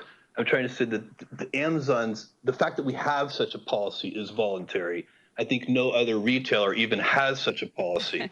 Well, our that's enforcement of that policy. We would treat that like any internal policy, and if we found that someone violated it, we would take action against them. Well, there's numerous reports, and the committee has conducted interviews with former employees who confirm that there are employees who do have access to that data and are using it. And so my next question was going to be if you thought you were actually enforcing these rules, do you think that that's working? And again, I would just say that there's credible reporting that's documented breaches of these rules that you have put into place. And the committee has interviewed employees that typically say that these breaches typically occur. Let's talk about aggregate data for a minute. Your rules do allow for you to access combined data on a product when there are only one or two sellers in the marketplace, correct? Yes, aggregate data is allowed under our policies. That is correct. Okay. And interviews with former employees have made it clear that that aggregate data essentially allows access to highly detailed data in those product categories. There's the example of Fortem, a small business that had no direct competitors except for Amazon Warehouse Deals, a resale clearance account that only sold 17 units. An Amazon employee accessed a detailed sales report on Fortem's product with information on how much the company spent on advertising per unit and the cost to ship each trunk. And then Amazon launched its own competing products in October 2019. That's a major loophole, and I go back to the General Counsel's statement to this committee very clearly that there was no access to this data, that Amazon does not use that data for its own benefit, and I'm now hearing you say, well, you're not so sure that that's going on. And the issue that we're concerned with here is very simple. You have access to data that far exceeds the sellers on your platforms with whom you compete. You can track consumer habits, interests, even what consumers clicked on but then didn't buy.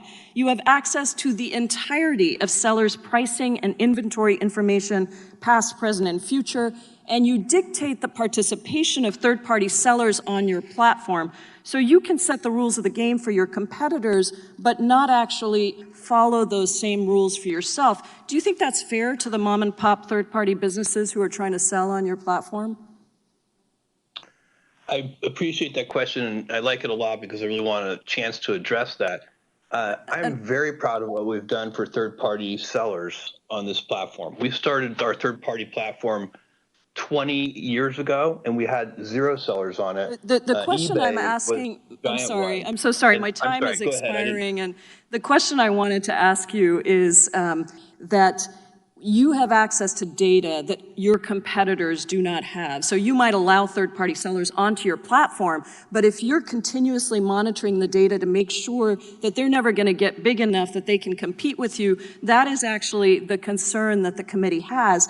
And, you know, I think your company started in my district. I want to thank you for that. I want to thank you for the work that you've done and say that the whole goal of this committee's work is to make sure that there are more Amazons, that there are more Apples, that there are more companies that get to innovate and small businesses get to thrive. And that is what we're trying to get at. That is why we need to regulate these marketplaces so that no company has a platform so dominant that it is essentially a monopoly. Thank you, Mr. Chairman. I yield back. Time of the gentlelady has expired. I just want to remind the witnesses we appreciate the gratitude for the questions and your description of them as good questions, but we'll just assume that they're good questions and you're happy to answer them so we can make sure we're making good use of your time. And with that, I recognize the gentleman from Florida, Mr. Stubbe.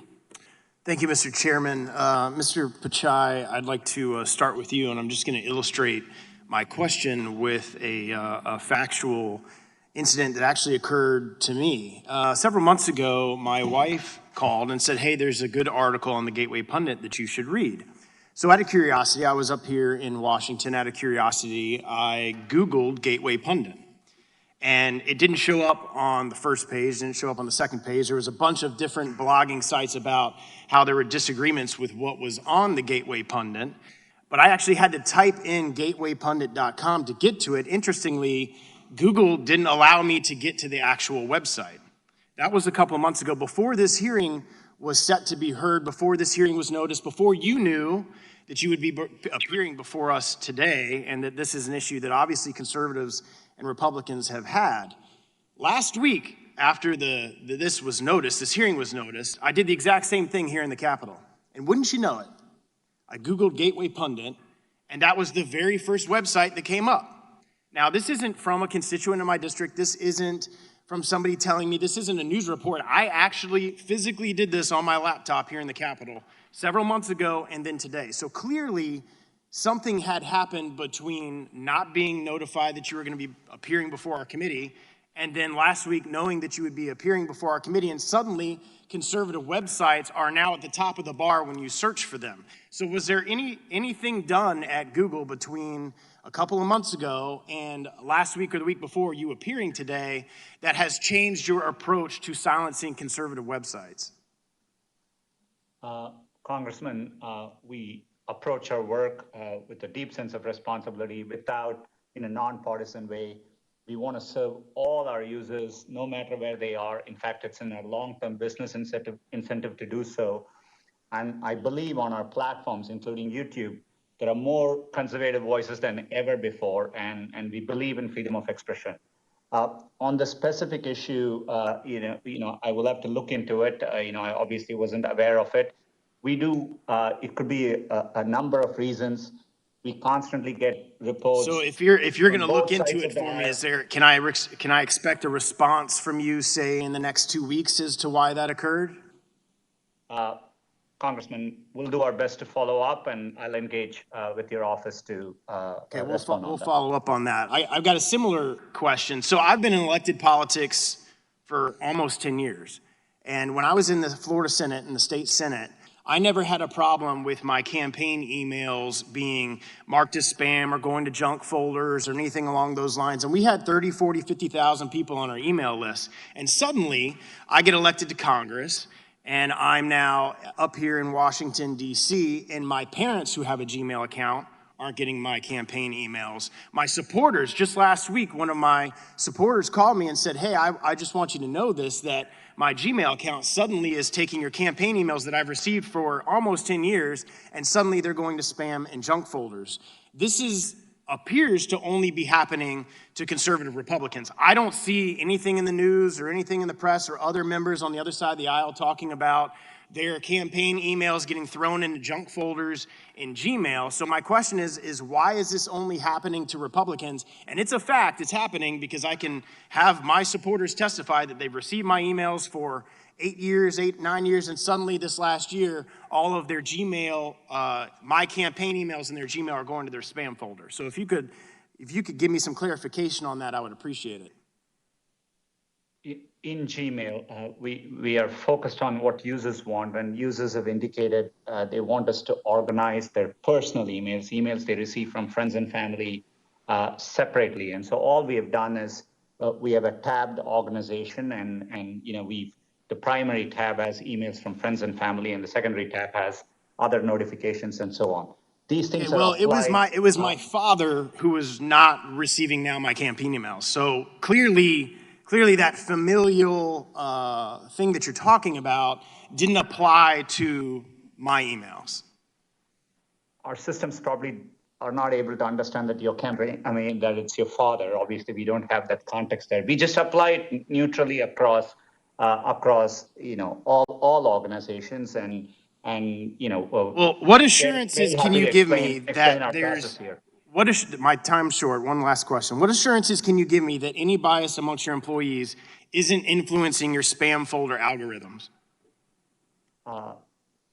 Congressman, there's nothing in the algorithm which has anything to do with political ideology, and we do get complaints across the aisle. For example, the World Socialist Review complained in January of this year that their site wasn't found in Google search results, and so we get complaints. We look into it, but we approach our work in a nonpartisan way, and it's in our long-term incentive to serve users across the country. And today, that's why we invest in our radars in 49 states across the U.S. so that we can capture all viewpoints. Thank you. The gentleman's time has expired. I now recognize the gentlelady from Florida, Ms. Demings, for 5 minutes. Thank you so much, Mr. Chairman. And let me just say, just for the record, I'm a Democrat from Florida, and I've had heard complaints about my emails going into spam as well. And I'm sure other Democratic members have had the same experiences, unfortunately. Mr. Pichai, in 2007, Google purchased DoubleClick, the leading provider of certain advertising tools. Is that correct? That's correct, Congresswoman. When Google proposed the merger, alarm bells were raised about the access to data Google would have, specifically the ability to connect a user's personal identity with their browsing activity. Google, however, committed to Congress and to the antitrust enforcers that the deal would not reduce user privacy. Google chief legal advisor testified before the Senate Antitrust Subcommittee that Google wouldn't be able to merge this data even if it wanted to, given contractual restrictions. But in June of 2016, Google went ahead and merged this data anyway, effectively destroying anonymity on the internet. Mr. Pichai, you became CEO of Google in 2015, is that correct? That's right. Okay, and this change was made in 2016, is that correct? That's my understanding. Okay, thank you for that. Did you sign off on this decision to combine the sets of data with that Google had told Congress would be kept separate? Congresswoman, any changes we made, Mr. we Pichai, comply. with all due respect, please, did you sign off on the decision or not?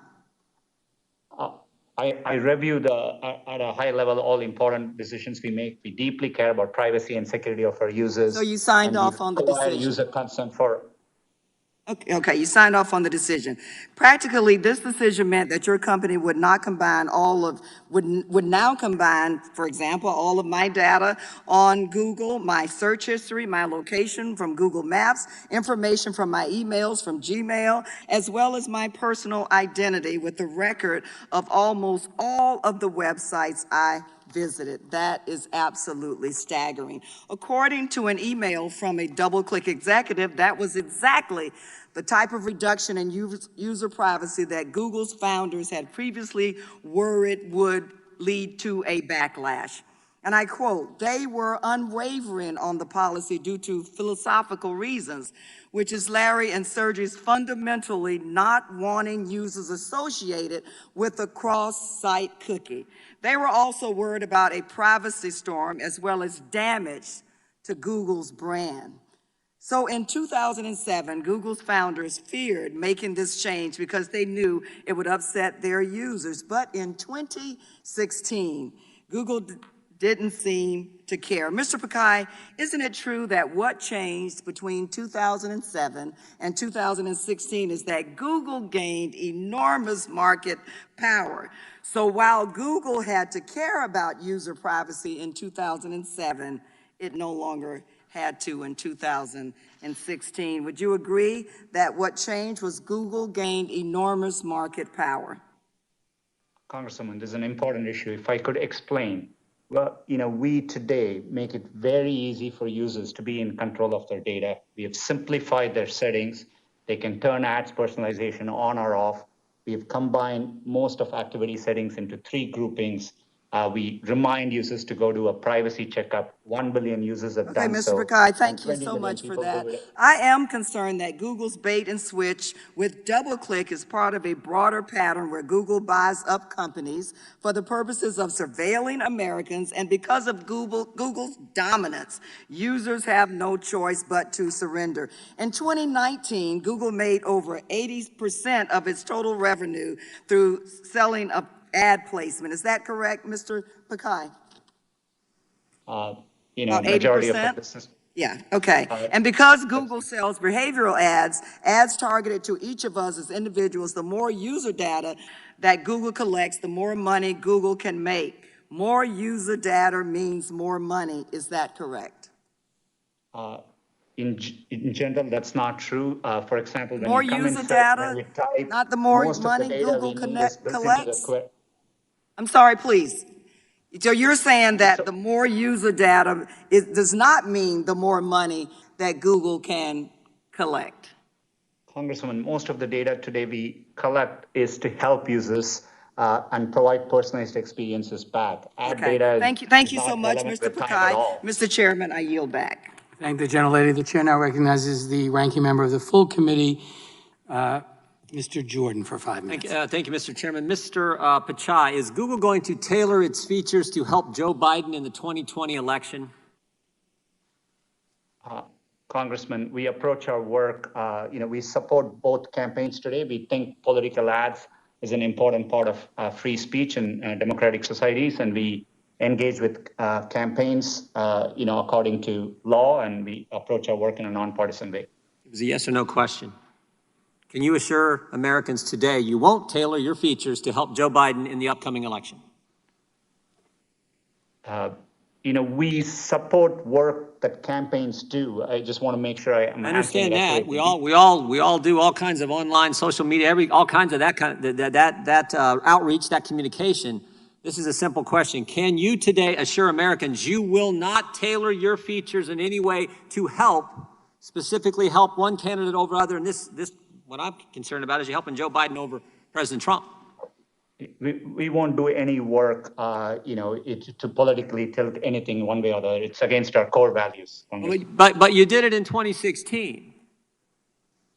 There's an email in 2016 that was widely circulated amongst the executives at your company that got public, where Ms. Ileana Murillo, head of your multicultural marketing, talks about the silent donation Google made to the Clinton campaign, and you applauded her work. She points that out in the email. I'm just curious, if you did it in 16, I want to make, in spite of the fact you did it in 16, President Trump won, I just want to make sure you're not going to do it again in 2020.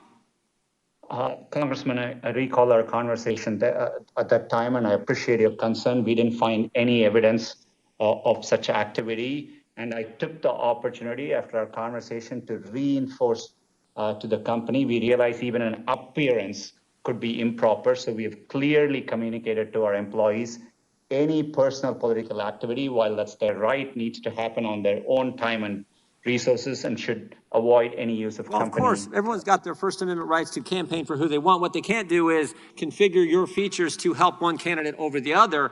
So you might have not have found any evidence, but here's what she wrote to the email to a number of key executives in your company.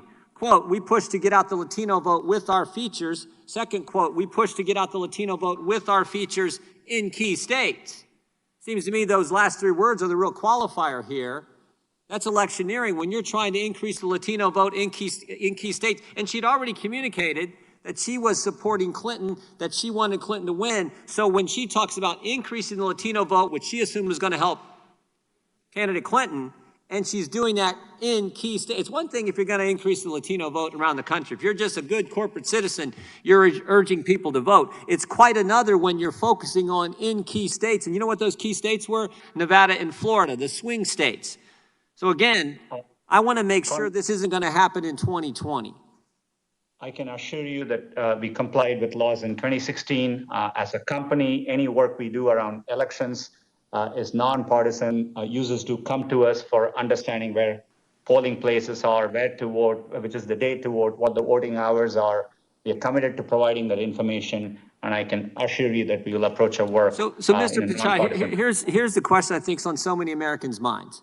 They saw the list that we read here earlier on in our opening statements, all the things Google has done. Google is siding with the World Health Organization over anyone who disagrees with them, even though the World Health Organization obviously lied to America, obviously shills for China. Google's siding with them. YouTube is siding with them. We have the history of all the things Google has done and the history of what happened in 2016 in the election, where they obviously, according to one of your multicultural marketing executive, tried to help Clinton. And here we are 97 days before the election, and we want to make sure it's not going to happen again. We want to can you give us two assurances? One, you're not going to try to tailor your features, configure your platform in a way to help Joe Biden. And second, that you're not going to use your search engine to silence conservatives. Can you give us those two assurances today? Congressman, on our search engine, conservatives have more access to information than ever before. And we appreciate that. That wasn't the question. Can you assure us today you're not going to try to silence conservatives? And can you assure us today you're not going to try to configure your features, as Ms. Murillo said you did for Clinton in 2016? Can you assure us today you're not going to do the same thing for Joe Biden in 2020? You have my commitment. It's always been true, and we'll continue to conduct ourselves in a neutral way. Appreciate it. Yield back. The chair now recognizes the gentlelady from Pennsylvania, Ms. Scanlon. Thank you, gentlemen. I'd like to redirect your attention to antitrust law rather than fringe conspiracy theories. Mr. Bezos, Our investigation. Mr. Chairman, we have the email. There is no Excuse me. fringe. Not your time. Mr. Jordan, you do not have the time. Please be respectful of your colleague. Someone directly She controls the time. Put your mask on. When Put your mask on. Mr. Jordan. Mr. Raskin, Mr. Jordan, you want to talk about math? Mr. Jordan, Ms. Scanlon. Why would the Deputy controls the Secretary of time. Treasury unmask Michael Flynn's name, Mr. Scanlon. Raskin? And what I want to know is, Scanlon, when someone comes don't after my control the motives for time. asking questions, I get a chance to respond. The gentlelady is recognized. Thank you, Mr. Chairman.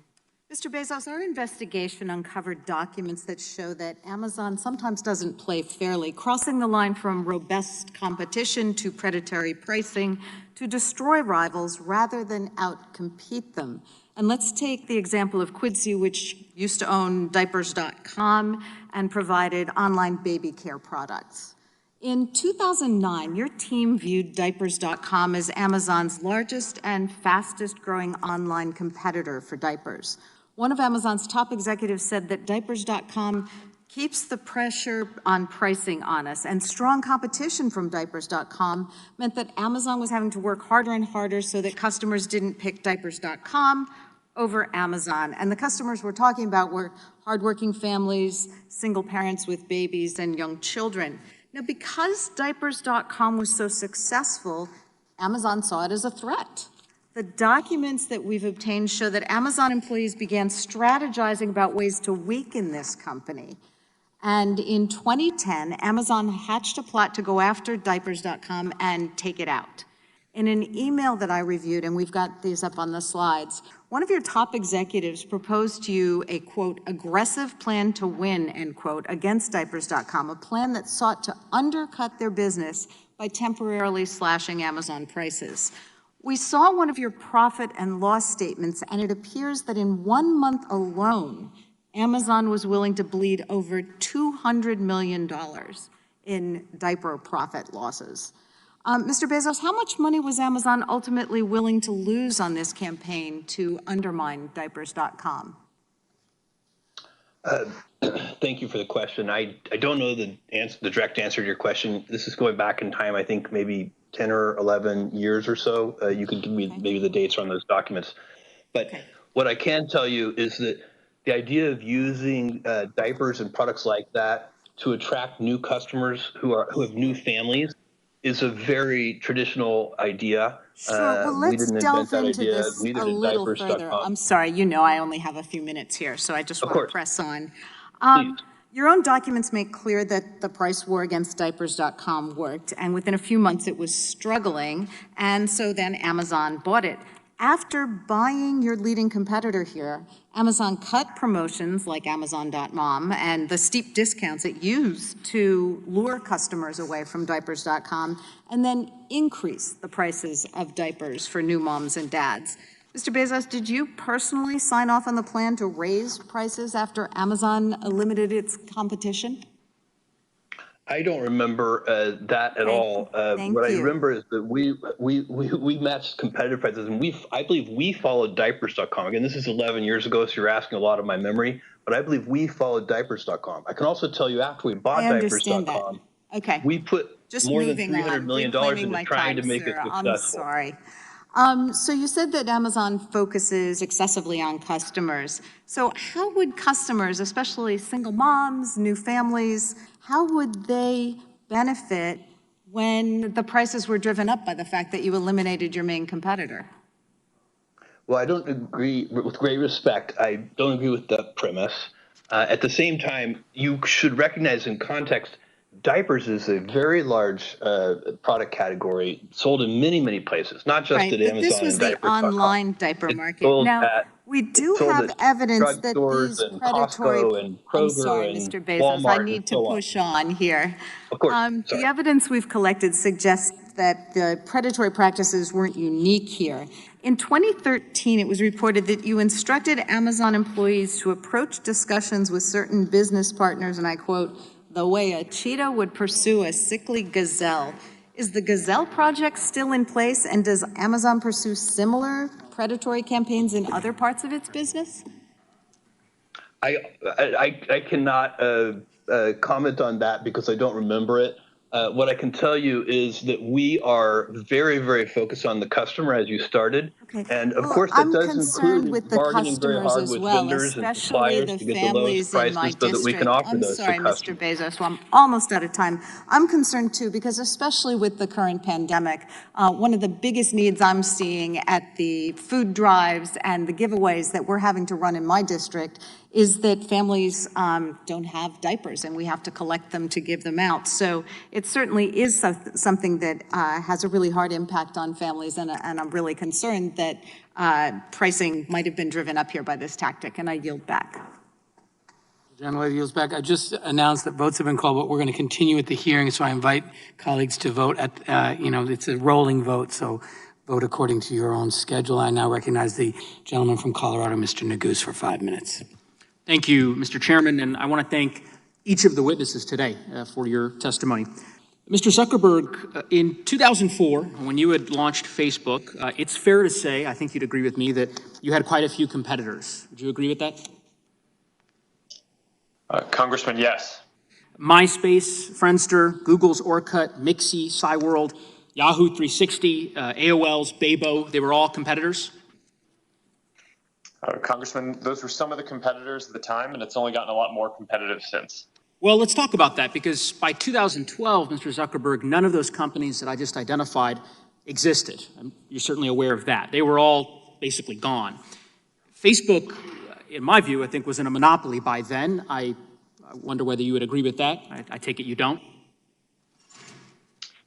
Congressman, that's correct. I don't. We face a lot of competitors in every part of what we do, from connecting with friends privately, to connecting with people in communities, to connecting with all your friends at once, to connecting with all kinds of user-generated content. I mean, I would bet that you or most people here have multiple apps for each of those on your phones. Mr. Zuckerberg, why don't we dig into this a bit further? So you and I clearly disagree about that. In 2012, I'm looking at a document that was produced by Facebook in response to the subcommittee's investigation. It's a presentation prepared for Sheryl Sandberg to deliver to the board of directors of a major telecommunications firm, boasting that, quote, Facebook is now 95% of all social media in the United States. The title of the slide is even, quote, the industry consolidates as it matures. So as I look at that graph, I certainly think most folks would concede that Facebook was a monopoly as early as 2012. But nonetheless, I understand that we disagree on that point. Would you agree with me that Facebook, its strategy since that time, to essentially protect what I describe as a monopoly, but obviously what you would describe as market power, that Facebook has been engaged in purchasing competition, in some cases replicating competition, and in some cases eliminating a competition? Would that be a fair statement? Congressman, the space of people connecting with other people is a very large space, and I would agree that there were different approaches that we took to addressing different parts of that space, but it's all in service of building the best services. And I appreciate that, Mr. Zuckerberg. I appreciate the latter point. It sounds like you are conceding that at least some of those strategies were what I identified, and so I want to talk a little bit about that. In 2014, here's an email.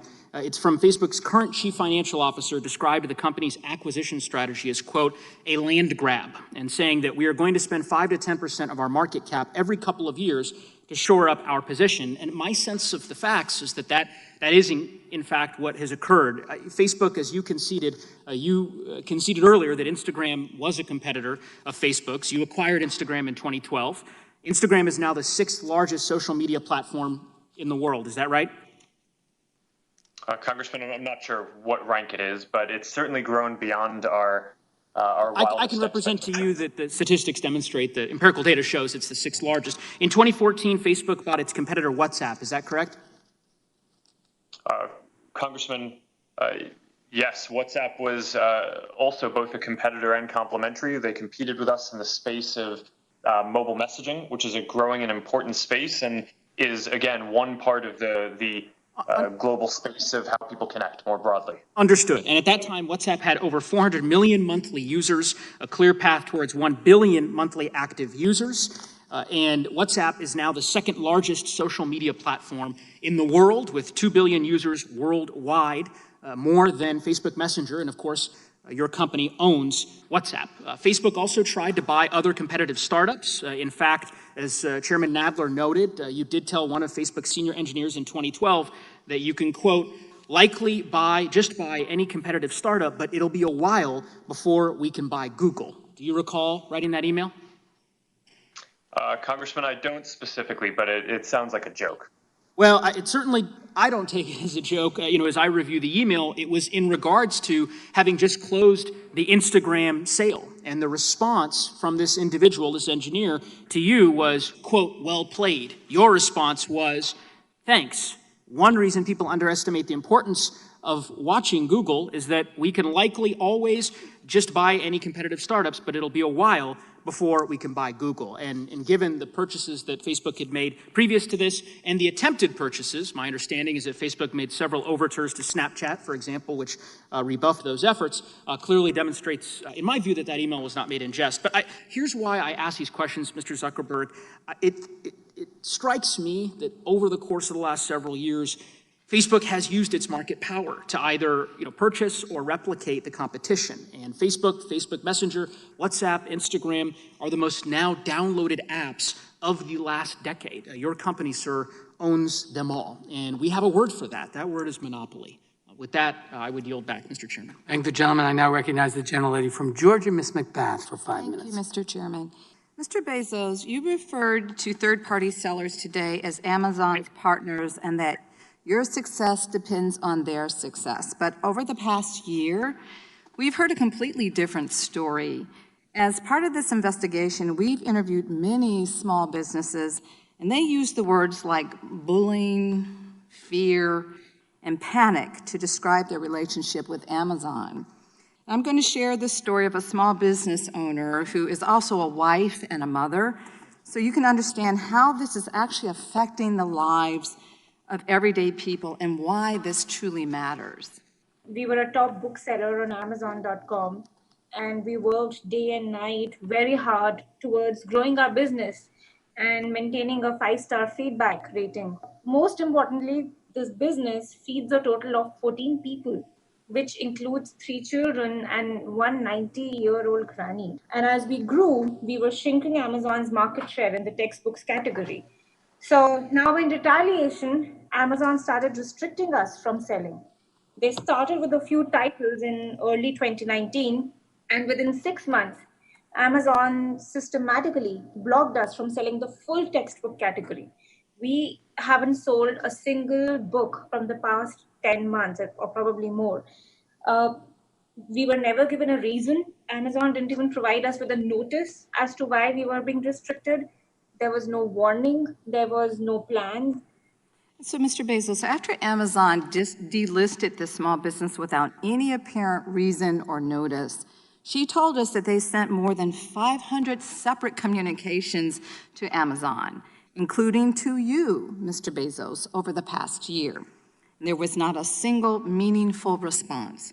Do you think this is an acceptable way to treat someone that you described as both a partner and a customer?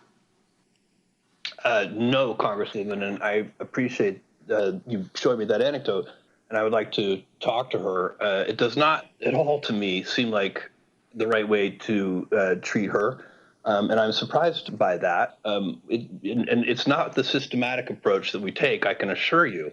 I don't even understand what's going on in that anecdote, because we would love for third-party sellers to sell books on the website. Sir. So I don't understand it, but I would like to understand it better. And with your permission, I would like to get in touch with your office. I think, though, that you're missing the point. This is not just about one business. I'm concerned that this is a pattern of behavior, and basically this pattern of behavior has to change. Mr. Bezos, my question is simply, are you willing to make sure going forward that, the numerous sellers that we've talked to, they have problems just like this? And there are more sellers who have told us that they've exhausted all of their options before finally reaching out to you directly as a last resort, but they're still waiting for your response. So what do you have to say to the small businesses who are talking to Congress because you simply won't listen to them? Well, I say that's not acceptable. If we aren't listening to you, I'm not happy about that at all. But I would, if you allow me to disagree a little bit with a piece of this, I do not think that's systematically what's going on. And the evidence that I would suggest would be useful for you to consider in that regard is that third-party sellers in aggregate are doing extremely well on Amazon.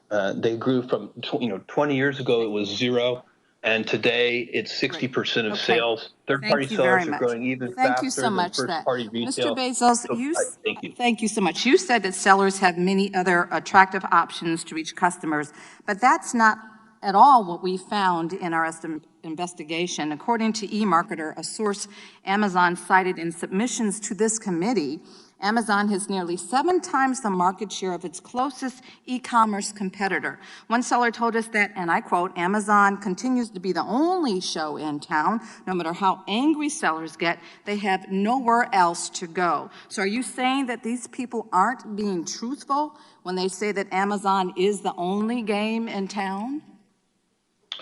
Yeah, Congresswoman, with great respect, I do disagree with that. I believe that there are a lot of options, and some of them are not even listed on that chart. I just looked at it briefly, but I didn't see some that I know of, for example. So I think there are a lot of things, and Thank it's you. dynamic. All right, thank you for that. There are more and Mr. more every Bezos, day. my time is short. If Amazon didn't have monopoly power over these sellers, do you think they would choose to stay in a relationship that is characterized by bullying, fear, and panic? With all respect, Congresswoman, I do not accept the premise of your question. That is not how we operate the business. Okay.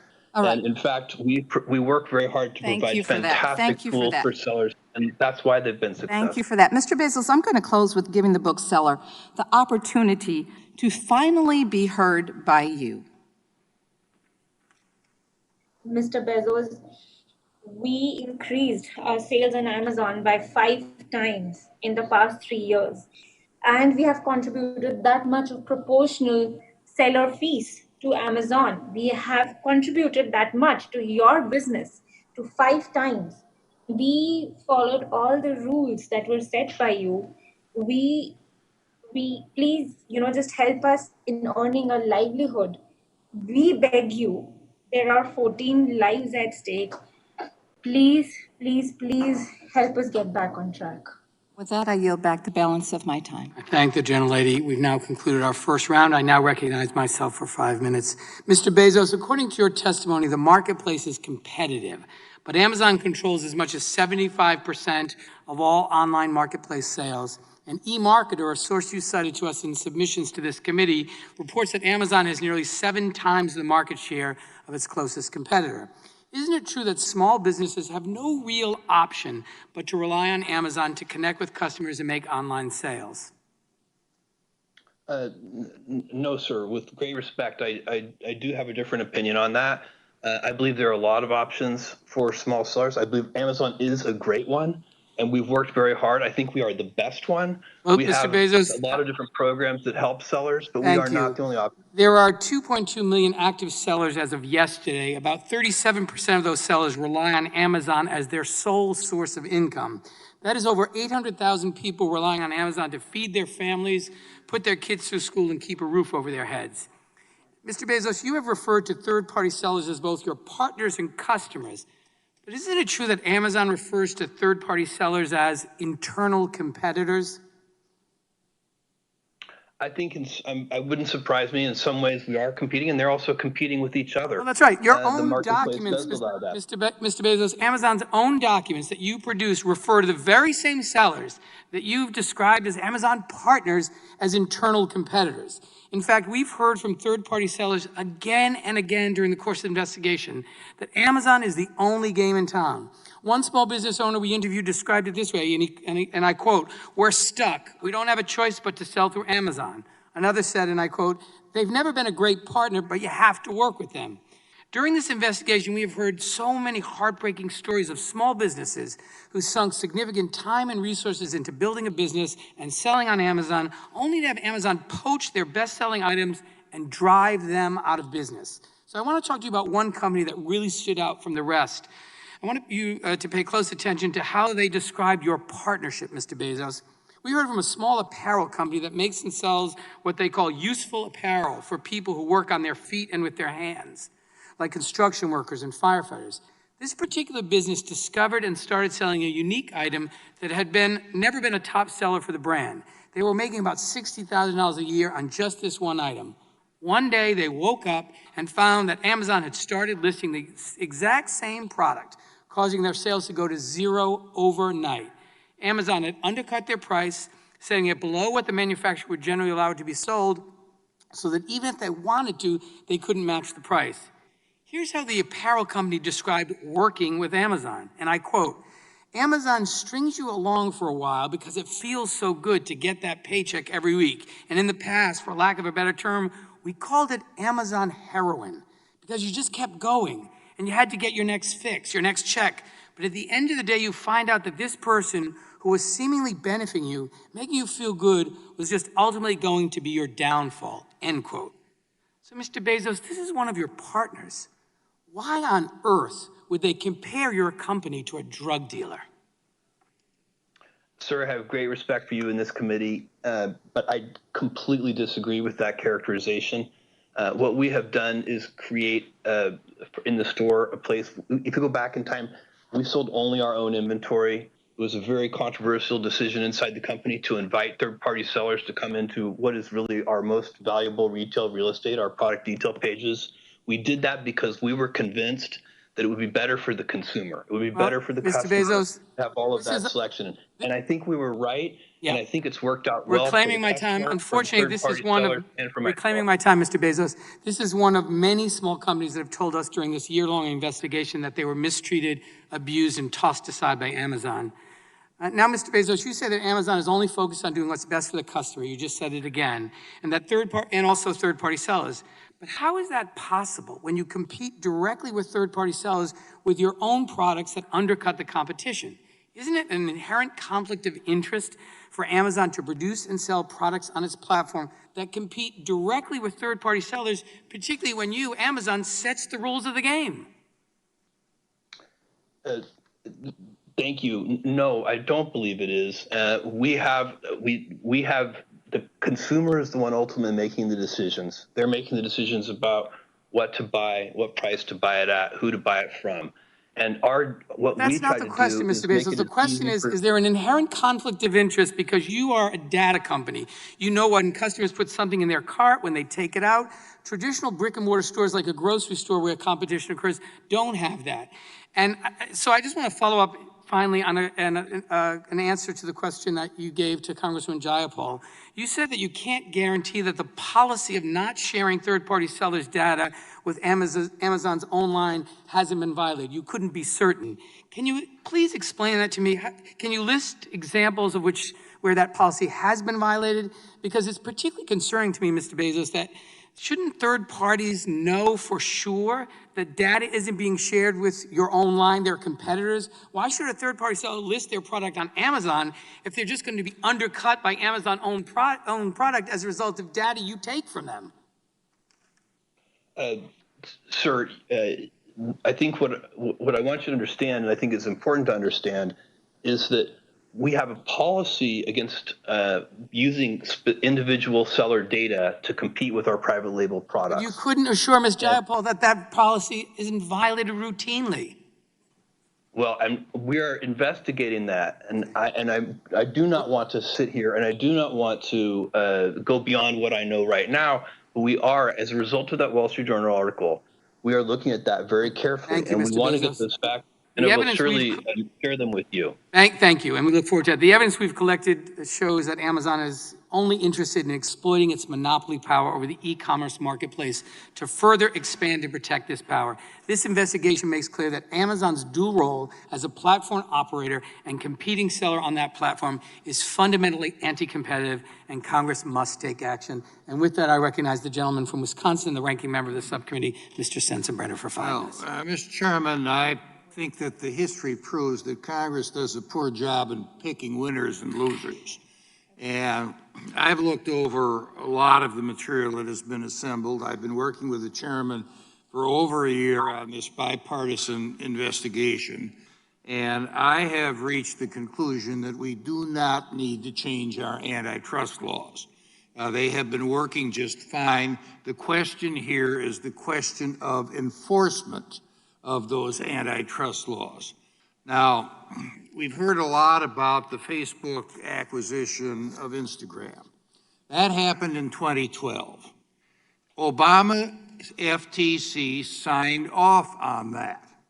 So regardless of what you think has happened at that time, the fact is that this acquisition did pass the smell test of the regulators involved.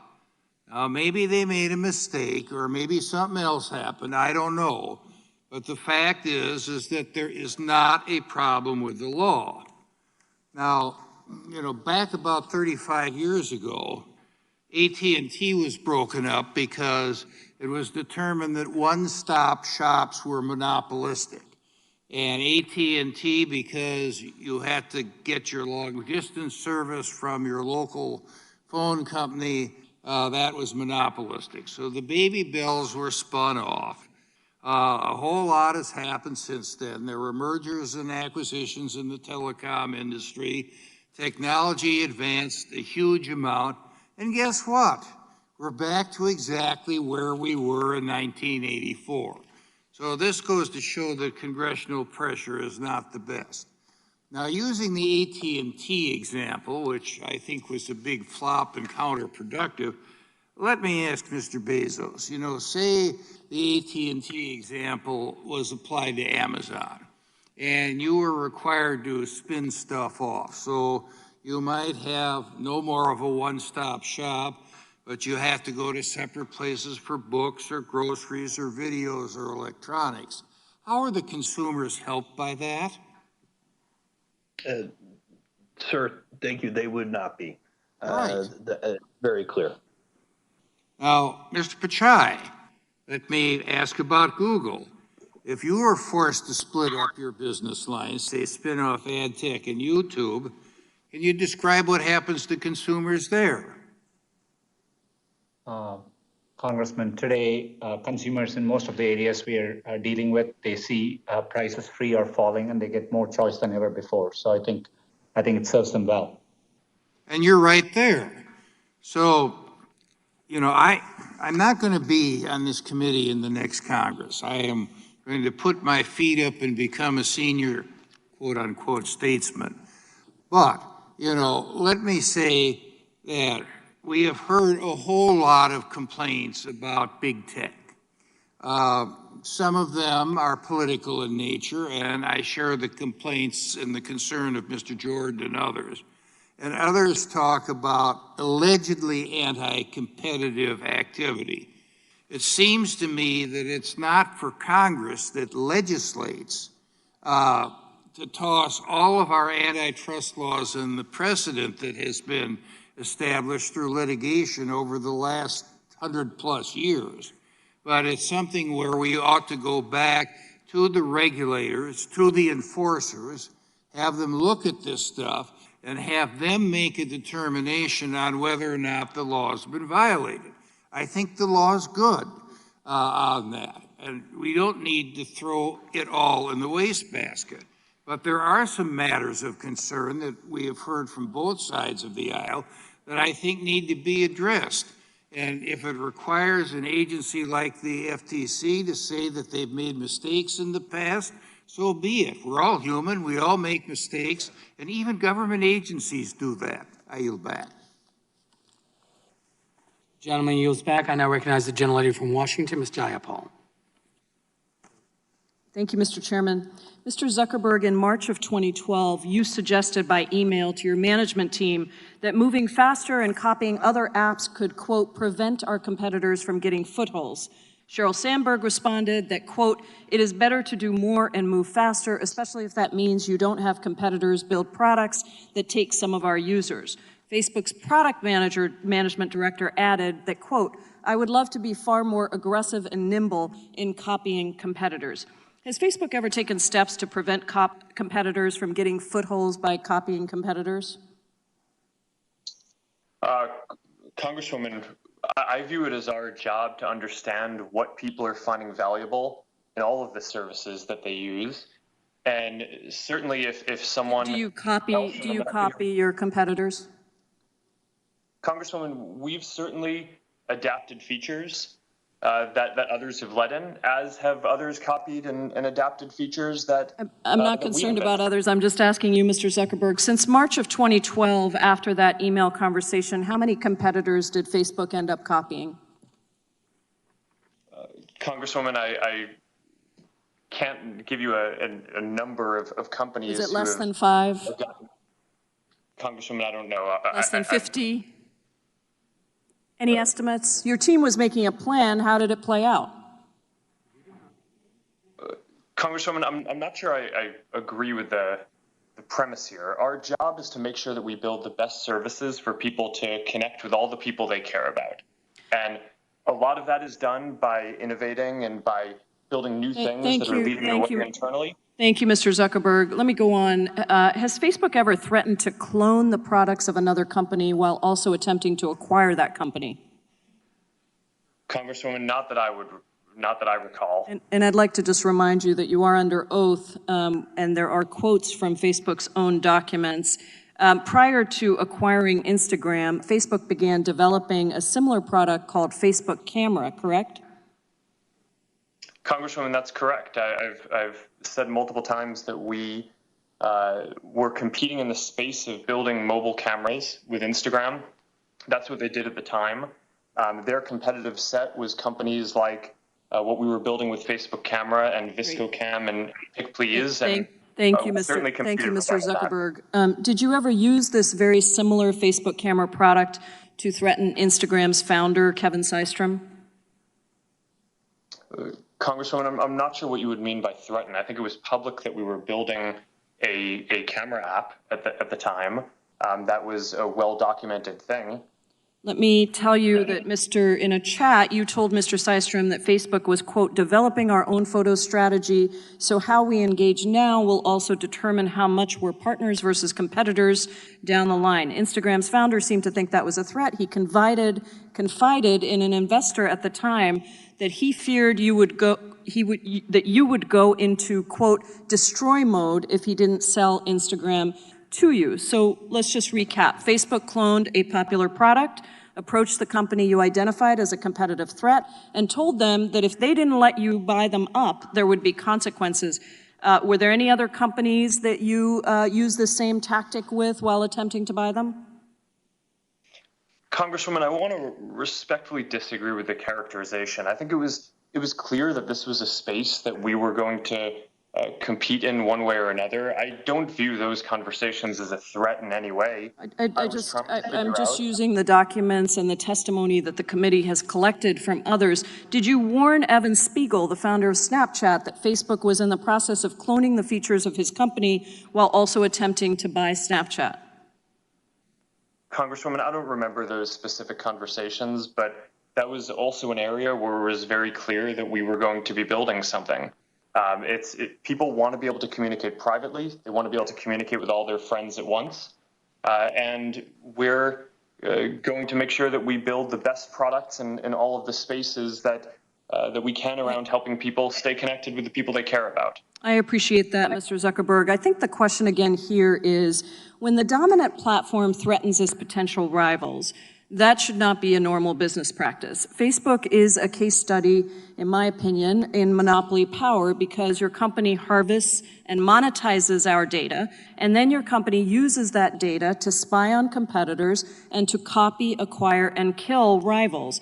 You've used Facebook's power to threaten smaller competitors and to ensure that you always get your way. These tactics reinforce Facebook's dominance, which you then use in increasingly destructive ways. So Facebook's very model makes it impossible for new companies to flourish separately, and that harms our democracy, it harms mom and pop businesses, and it harms consumers. Mr. Chairman, I yield back. The gentlewoman yields back. The gentleman from Colorado, Mr. Buck, is recognized for 5 minutes. Thank you, Mr. Chairman. Mr. Bezos, thank you for being here today. I'm concerned that you've used Amazon's dominant market position to unfairly harm competition. We've heard from a number of companies that Amazon uses proprietary data from third-party companies to launch its own private label products, meets with startups to discuss investing in the product, and then uses the proprietary data from these meetings to create its own private label products, allows the sale of counterfeit items through its web platform.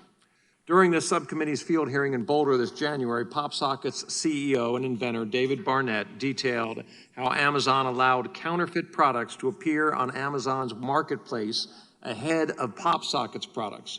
Mr. Barnett told CNBC that PopSockets found at least 1,000 counterfeit products for sale on Amazon's marketplace, which Amazon allegedly failed to remedy until PopSockets agreed to a nearly $2 million marketing deal with Amazon. We've also seen troubling reports in the Wall Street Journal detailing Amazon's use of third-party sellers' proprietary data to develop and market its own competitive private label products. The Wall Street Journal also reported last week that Amazon's venture capital fund used meetings with unsuspecting startup companies to gain access to secret proprietary product information and financial details. Amazon then reportedly used that information to launch competing products, often disastrous results for the original startup company. There are many examples of this behavior, but one allegation in the journal's reporting sticks out in particular. In 2011, Amazon contacted Vocalife, LLC's inventor, about the possibility of investing in the speech detection technology. Vocalife's founder accepted the meeting, thinking this was the company's big break. After displaying Vocalife's microphone technology and providing proprietary information, including engineering data, to Amazon employees, the relationship came to an abrupt halt. Amazon employees allegedly stopped responding to emails before the technology eventually found its way into the Amazon's Echo device. These allegations are serious, especially because the size and scope of these practices couldn't happen without Amazon's monopolistic control of the marketplace. I'm also concerned that given Amazon's allowance of counterfeit goods on its marketplace, especially counterfeit goods from China, that Amazon's marketplace may be knowingly or unknowingly furthering China's use of forced and slave labor conditions. This is especially important following recent reports that at least 80 global companies that sell on the Amazon marketplace, including Nike, Starbucks, and Samsung, have ties to Chinese factories that use enslaved Uyghur Muslims. Following these concerning reports, Senator Hawley introduced an important bill last week requiring American businesses to certify that their supply chain does not rely on forced labor. I will be introducing the House companion bill later this afternoon. While I do not expect you to have intimate knowledge of the legislation, I do want to ask all four of our witnesses a simple yes or no question.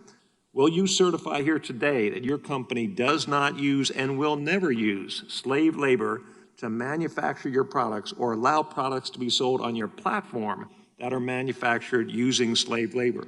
Mr. Cook, you were kind enough to visit with me on the phone. I think we briefly discussed this issue. If you can give a yes or no answer, and I understand you haven't read the details of the bill, but would you agree to this idea? I would love to engage on the legislation with you, Congressman, but let me be clear, forced labor is abhorrent. And we would not tolerate it in Apple. And so I would love to get with your office and engage on the legislation. Thank you. Mr. Pichai. Congressman, I share your concern in this area. I find it abhorrent as well. Happy to engage with your office and discuss this further. So I really don't want to even engage with my office half the time. Will you guys agree that slave labor is not something that you will tolerate in manufacturing your products or in products that are sold on your platforms? I agree, Congressman. And Mr. Cook? We wouldn't tolerate it. We would terminate a supplier relationship if it were found. Mr. Zuckerberg? I agree. We wouldn't tolerate this, and if we found anything like this, we would also terminate any relationship. And Mr. Bezos? Yes, I agree completely. Thank you very much, gentlemen, and I yield back. I thank the gentleman. I now recognize the gentleman from Maryland, Mr. Raskin, for 5 minutes. Thank you, Mr. Chairman. I want to thank Mr. Buck for that excellent line of questioning and for the upcoming legislation. I look forward to joining that. We want You know, in the 19th century, we had the robber barons. In the 21st century, we got the cyber barons. And we want to make sure that the extraordinary power and wealth that you've been able to amass is not used against the interests of democracy and human rights around the world, and not against the interests of a free market at home. So, Mr. Bezos, let me turn to you. I'm interested in the role that you play as a gatekeeper. A lot of consumers want to know when the HBO Max app will be available on your Fire device, and I understand that negotiations are ongoing, but that your company is not only asking for financial terms, but also for content from Warner Media. Is that right, and is that a fair way to proceed? In other words, is it fair to use your gatekeeper status role in the streaming device market to promote your position as a competitor in the video streaming market with respect to content? I'm not familiar with the details of those negotiations. As you said, they're underway right now. I predict that the companies will eventually come to an agreement. And I think this is kind of two large companies negotiating agreement, kind of normal case of normal commerce. But here's why I pursue it, precisely because it is a large company, and in a way, they stand in for hundreds of thousands of much smaller companies who are even in a more disadvantageous position with respect to negotiating with you. I guess the general proposition then you can speak to, if you don't know the details of this, which is it okay to negotiate not just for financial terms in having someone be part of your Fire unit, but also to try to extract in that negotiation leverage with respect to getting content from them? Well, again, I'm not familiar with the details. What I would I'm say not asking about that one in general. In general, I think that when two companies are negotiating, you are negotiating not just the amount of money that's going to change hands, but also what you're going to get in exchange for the amount of money. That is a very fundamental way that business works. Do you see at least to outsiders that would look like a structural conflict of interest, like you're using your control over access to people's living rooms, essentially. You're using that in order to obtain leverage in terms of getting creative content that you want. And are you essentially converting power in one domain into power in another domain where it doesn't belong? I think what I should do is offer to get you information. If you, I'll get it to your office for you, because I'm not familiar enough with this, and I could imagine that there would be scenarios, if we're just talking in the abstract, where it would be inappropriate, and I could imagine scenarios where it would be very normal business and very appropriate. Fair enough. I want to talk about an emerging market, smart homes, and I want to start with the hub of the smart home, smart speakers. Does Amazon price the Echo device below cost? Not its list price, but it's often on promotion, and sometimes when it's on promotion, it may be below cost, yes. Well, several other companies did tell us, in fact, that Amazon is pricing Echo devices way below cost, making it nearly impossible for them to compete, and aggressively discounting Alexa-enabled speakers as a strategy to own the smart home. Like many markets we've heard about today, smart speakers with voice assistants like Alexa, along with the myriad of smart home appliances that Alexa can interact with, make up the next ecosystem or platform for tech companies to lock in customers. Would you say the smart home market for which the Echo Ring security system and other smart devices operate is a winners take all market? Yes or no?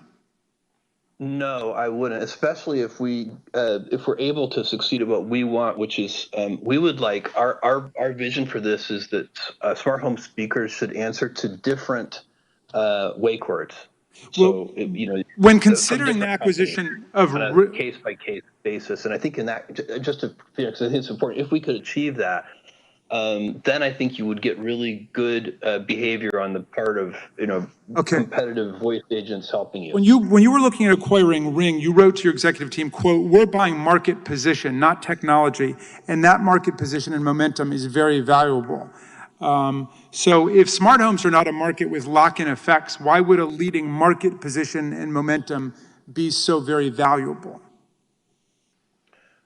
Sir, market position is valuable in almost any business, and it's one of the primary things that one would look at in an acquisition. There are multiple reasons that we might buy a company. Sometimes we're trying to buy some technology or some IP. Sometimes we're to talent acquisition. But the most common case is market position, that the company has traction with customers. They've built a service. Maybe they were the first mover. There could be any number of reasons why they have that market position. But that's a very common reason to acquire a company. Well, once a company becomes dominant in a market, it can favor its own products and services. Alexa-enabled smart speakers make up over 60% of the smart speaker market. Mr. Bezos, when I ask Alexa to play my favorite song, Prime Music is the default music player. Is that right? I think that's true if you're a Prime member, yes. And a New York Times report found that when users say, Alexa, buy batteries, Alexa responds, would you like to buy AA Amazon basic batteries? So has Alexa ever been trained to favor Amazon products when users shop by voice? The time of the gentleman has expired, but the witness may answer the question. I don't know if it's been trained in that way. I'm sure there are cases where we do promote our own products, which is, of course, a common practice in business. And, so it wouldn't surprise me if Alexa sometimes does promote our own products. Thank you, and I yield back. The chair recognizes the gentleman from Florida, Mr. Gates, for 5 minutes. Mr. Pichai, during our prior discussion earlier today, you said that Google doesn't work with the Chinese military. That answer was deceptive because Google works with many of the entities that work with the Chinese military in common collaboration. And just as one example would be Tsinghua University, where Jeff Dean, who is the head of Google AI, served on the Computer Science Advisory Committee for the university, and then the university takes nearly $15 million from China's Central Military Commission. So you can see how even if you don't literally show up at the offices of the Chinese military, if you're all showing up at the same place, working together on AI, that would lead to my concern. But I want to talk about search because that's an area where I know Google has real market dominance. On December 11th, you testified to the Judiciary Committee, and in response to a question from my colleague Zoe Lofgren about search, you said, we don't manually intervene on any particular search result. But leaked memos obtained by the Daily Caller show that that isn't true. In fact, those memos were altered December 3rd, just a week before your testimony, and they